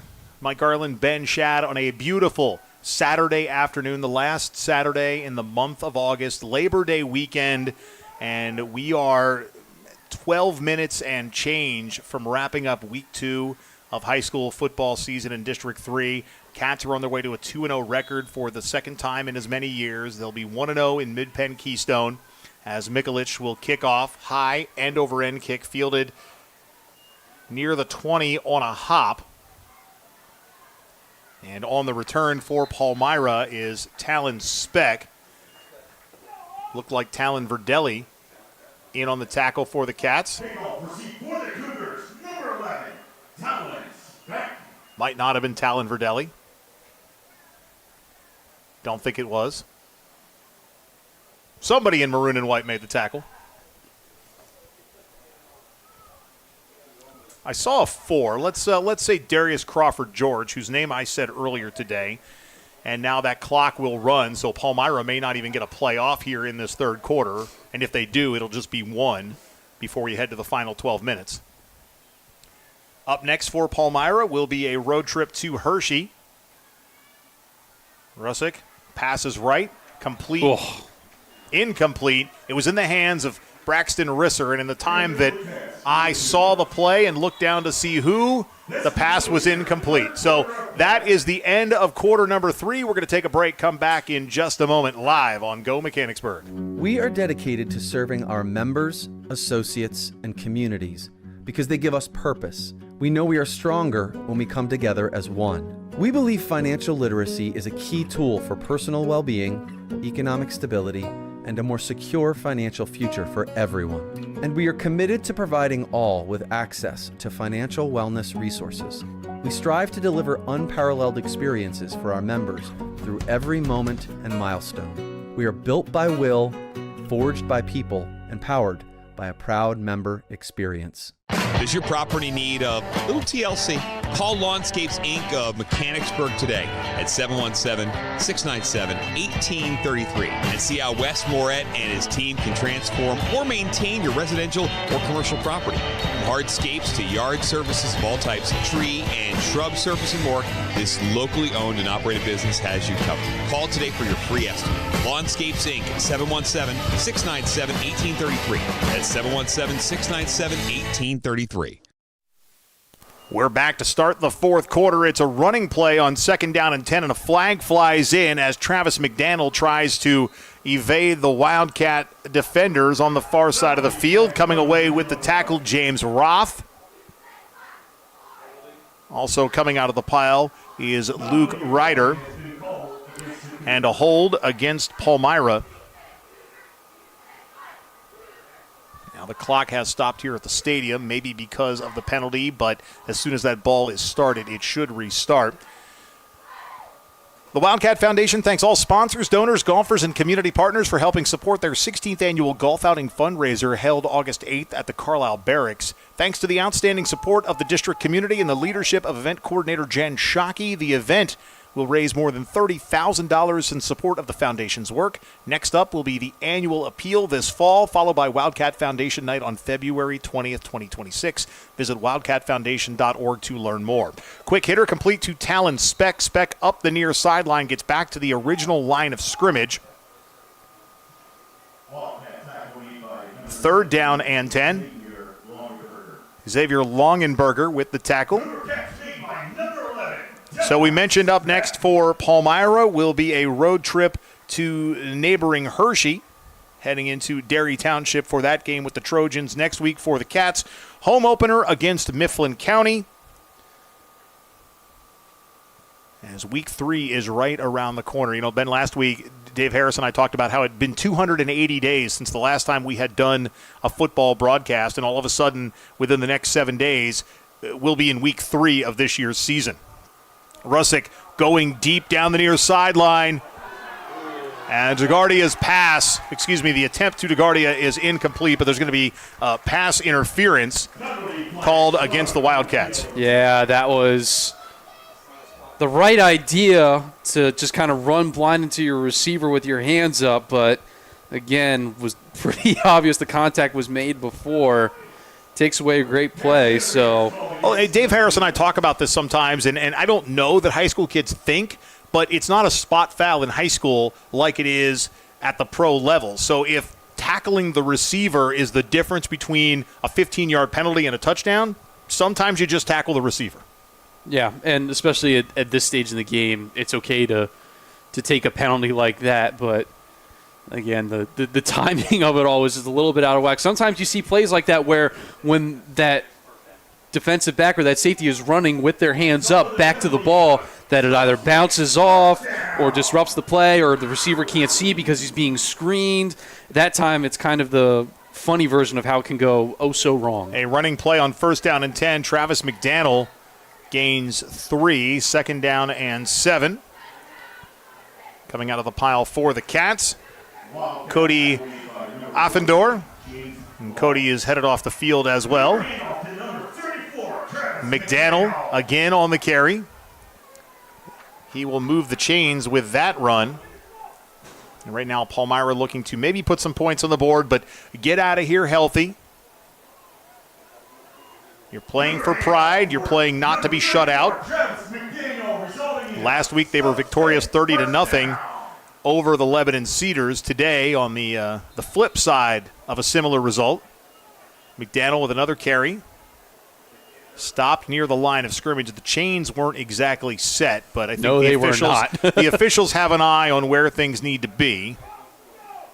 2nd down and 7. I want to thank you for tuning in live on Go Mechanicsburg, the broadcast presented by our friends at 11 Oaks Farms in Newville. And I want to plant the seed, Wildcat fans. Coming up October 10th, Mechanicsburg plays at Waynesboro. That means you're going to drive to, through, or near Newville.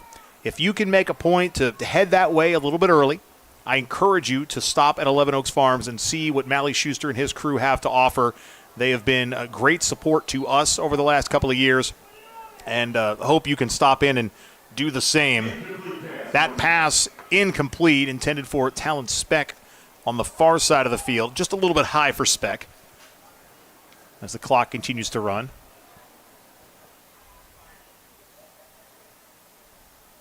You can also visit 11 Oaks online. They ship. I mean, they're close by, so go. Maybe save the shipping. But go. Downtown Newville has a couple of things to offer you that you can engage with while you're there. 3rd and 6. And a pitch to McDaniel. He will move the chains. Calvin Collier with the tackle. And a nice hit by Collier, and that's one of those names that, in games like this, you see some time off the bench. Imagine, and now very small sample size this year, but I think about what last year was, that your team can be so good that as a starter, you only play half the time. And being on the bench, playing time was almost a guarantee.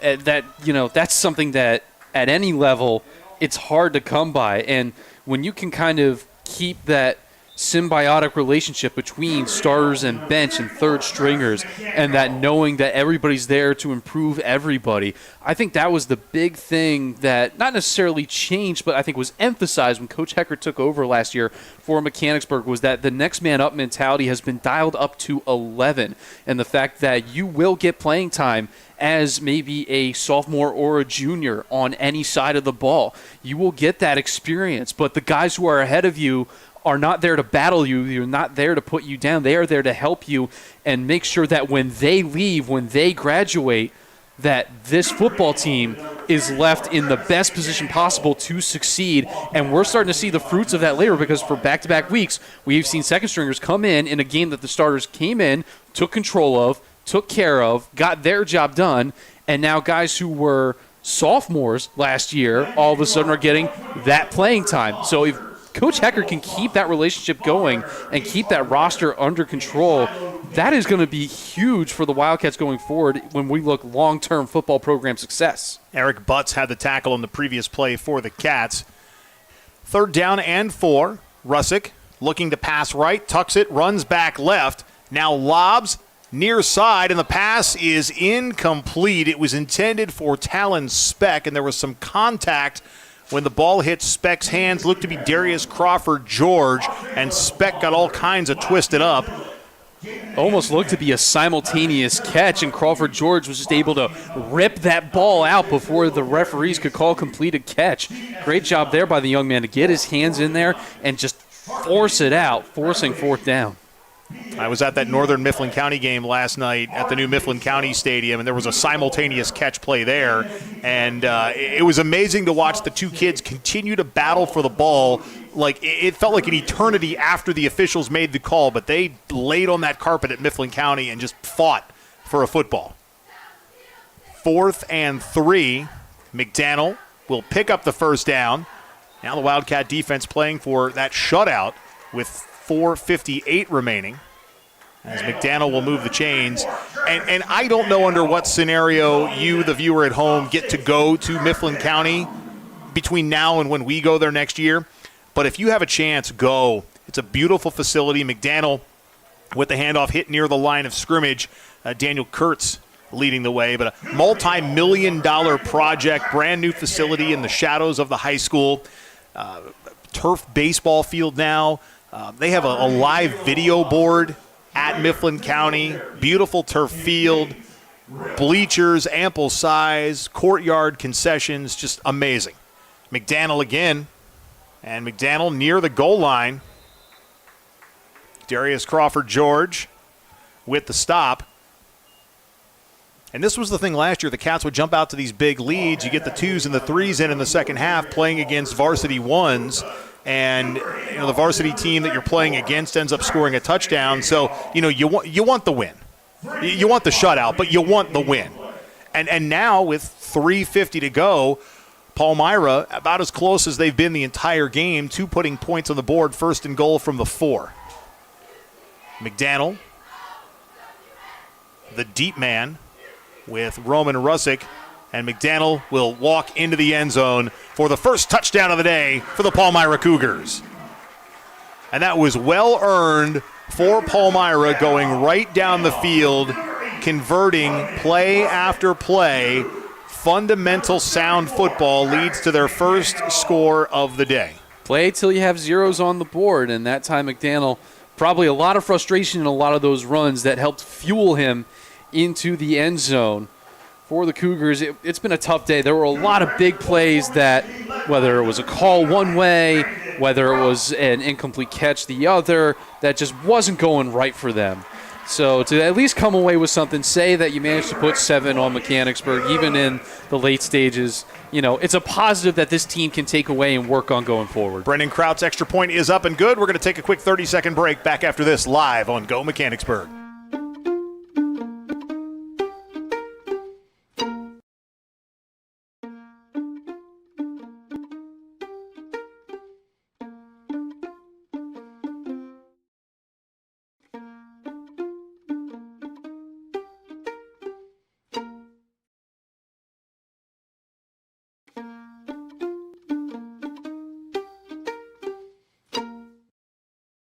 Getting you back to Mechanicsburg Wildcat Athletics, presented by 11 Oaks Farms in Newville.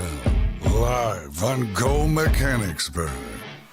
Back on the campus of Northern Lebanon High School, Mike Garland, Ben Shad, and you. We thank you for tuning in, whoever you are and wherever you are. And with Palmyra scoring their first touchdown, it gives the cheerleaders an opportunity to throw some souvenir footballs and T-shirts into the bleachers.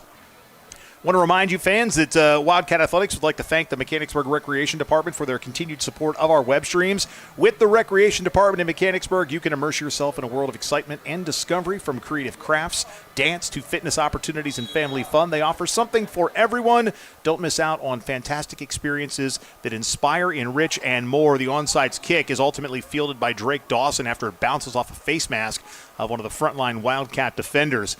Stop by their office at the Trails and Trees Environmental Center or visit mbgsd.org and click on the Recreation tab to learn more. There's also a new district app that you can download, navigate your way through to find the things that you're looking for.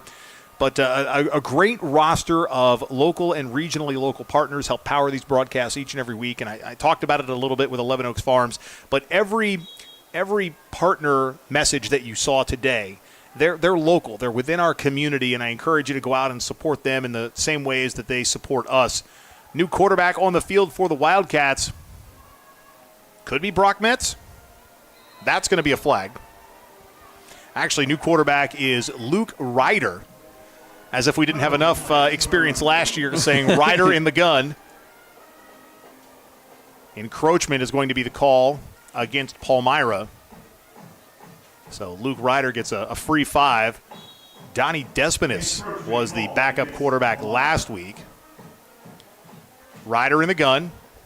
It feels so natural.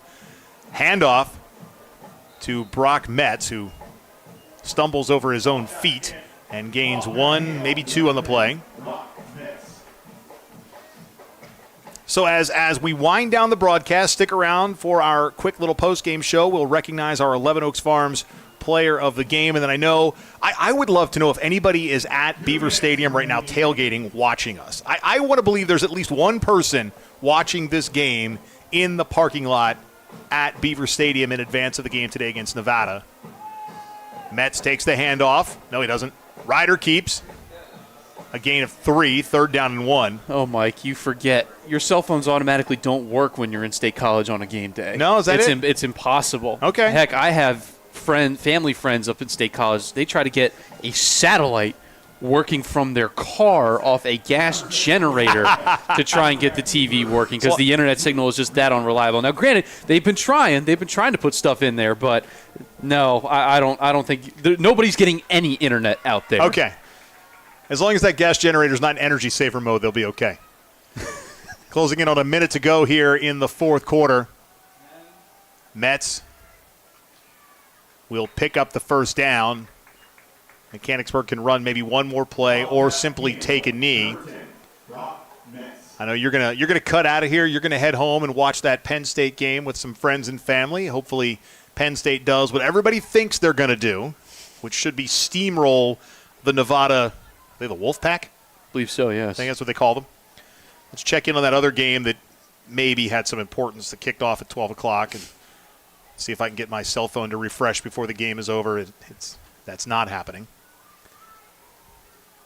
About to happen. About to get a score. Maybe. As Ryder will take a knee. 7-0 Ohio State, by the way, in the third quarter. So Luke Ryder takes a knee. The clock is going to run out, and the Cats are going to pick up win number 2 on the year, 35-7 against the Palmyra Cougars. We're going to take a break, come back, recognize our 11 Oaks Farms player of the game. We'll be back in 90 seconds live on Go Mechanicsburg.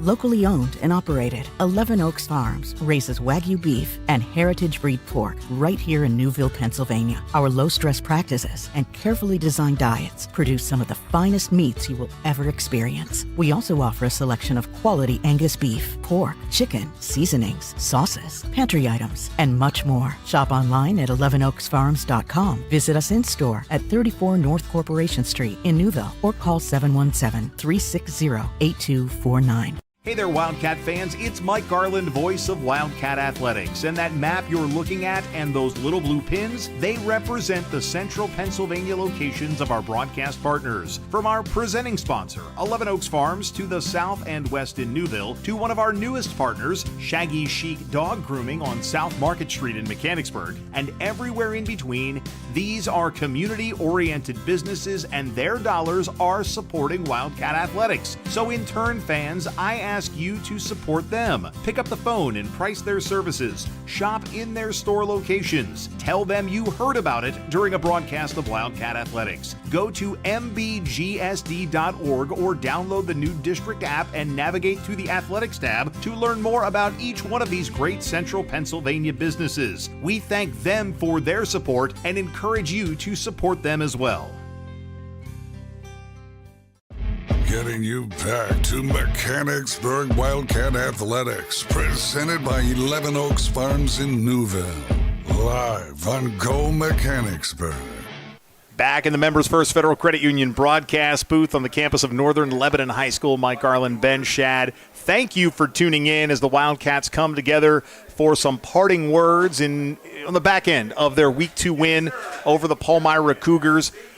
35-7 was the final, and, the reality is, Ben, it was a blowout win for the Wildcats, but it could have been a much bigger margin of victory. Some things to work on this week for Coach Heckert with penalties and some miscues. Still a lot to learn for this team. You don't want to really say it's a young team, but just, again, the growth that they've had to endure from last season to this season is major. So a lot of things to clean up on offense. Defense, I think, did a fantastic job today. They answered the call. They didn't give up a score until the second and third stringers were in against a Varsity Palmyra offense. So defense, there was a lot of things to be proud of. Great takeaways there. Special teams, there were a couple of miscues that you'd like to see cleaned up. So another week, another blowout win, but also another learning experience, mostly for this Mechanicsburg offense. Be interesting to see what they do at home next week against Mifflin County, if we can see less laundry on the field, some more cleaner passes out there. But a win's a win. Wildcats will take it going 2-0 on the year. 2-0, and it's an opportunity to recognize our 11 Oaks Farms player of the game. Ben, who we got this week? I have to go with the running back in Reese Miller. He led the way for this offense. When the going was tough, when they were backed up 5, 10, 15, 20 yards behind the line to gain, he just answered every time. Fought for great gains, 2 touchdowns to his name, a 29-yard rush to open the scoring, and then later a 2-yard rush TD to cash in. And just so many other great chunk yardage plays that he got out there.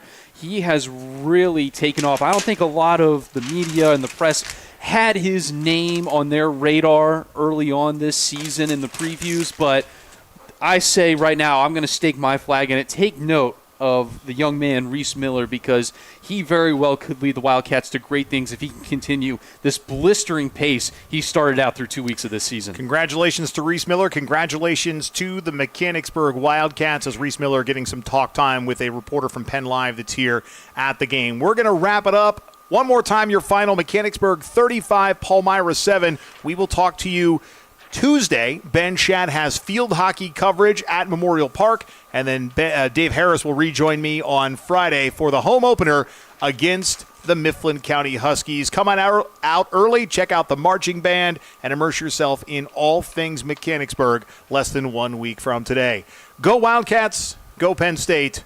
Time to go home. This has been a presentation of Mechanicsburg Wildcat Athletics live on YouTube at Go Mechanicsburg. Wildcat Athletics live on YouTube is presented by 11 Oaks Farms in Newville, Bobby Ray Hall Automotive Group, Charity Kastner RSR Realtors, Your Neighborhood Chick-fil-A at Shepherdstown Crossing, Lawnscapes Inc., Members First Federal Credit Union, Operation Wildcat.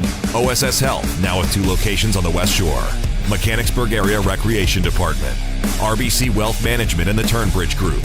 Renewed Hearing Solutions. Shaggy Chic Dog Grooming. Sheets. Snappers Bar and Grill. Seth Gardner State Farm. Your Harrisburg True Green Lawn Care. Westshire Decks, servicing all of Central PA. The Wildcat Foundation. And Wolf Brewing Company. Additional thanks to the Mechanicsburg Area School District and to all the friends, family, and community members who tune in to watch the games. The Mechanicsburg Wildcats. Presented by 11 Oaks Farms in Newville on Go Mechanicsburg Live and on YouTube at Go Mechanicsburg. We'll see you again next time.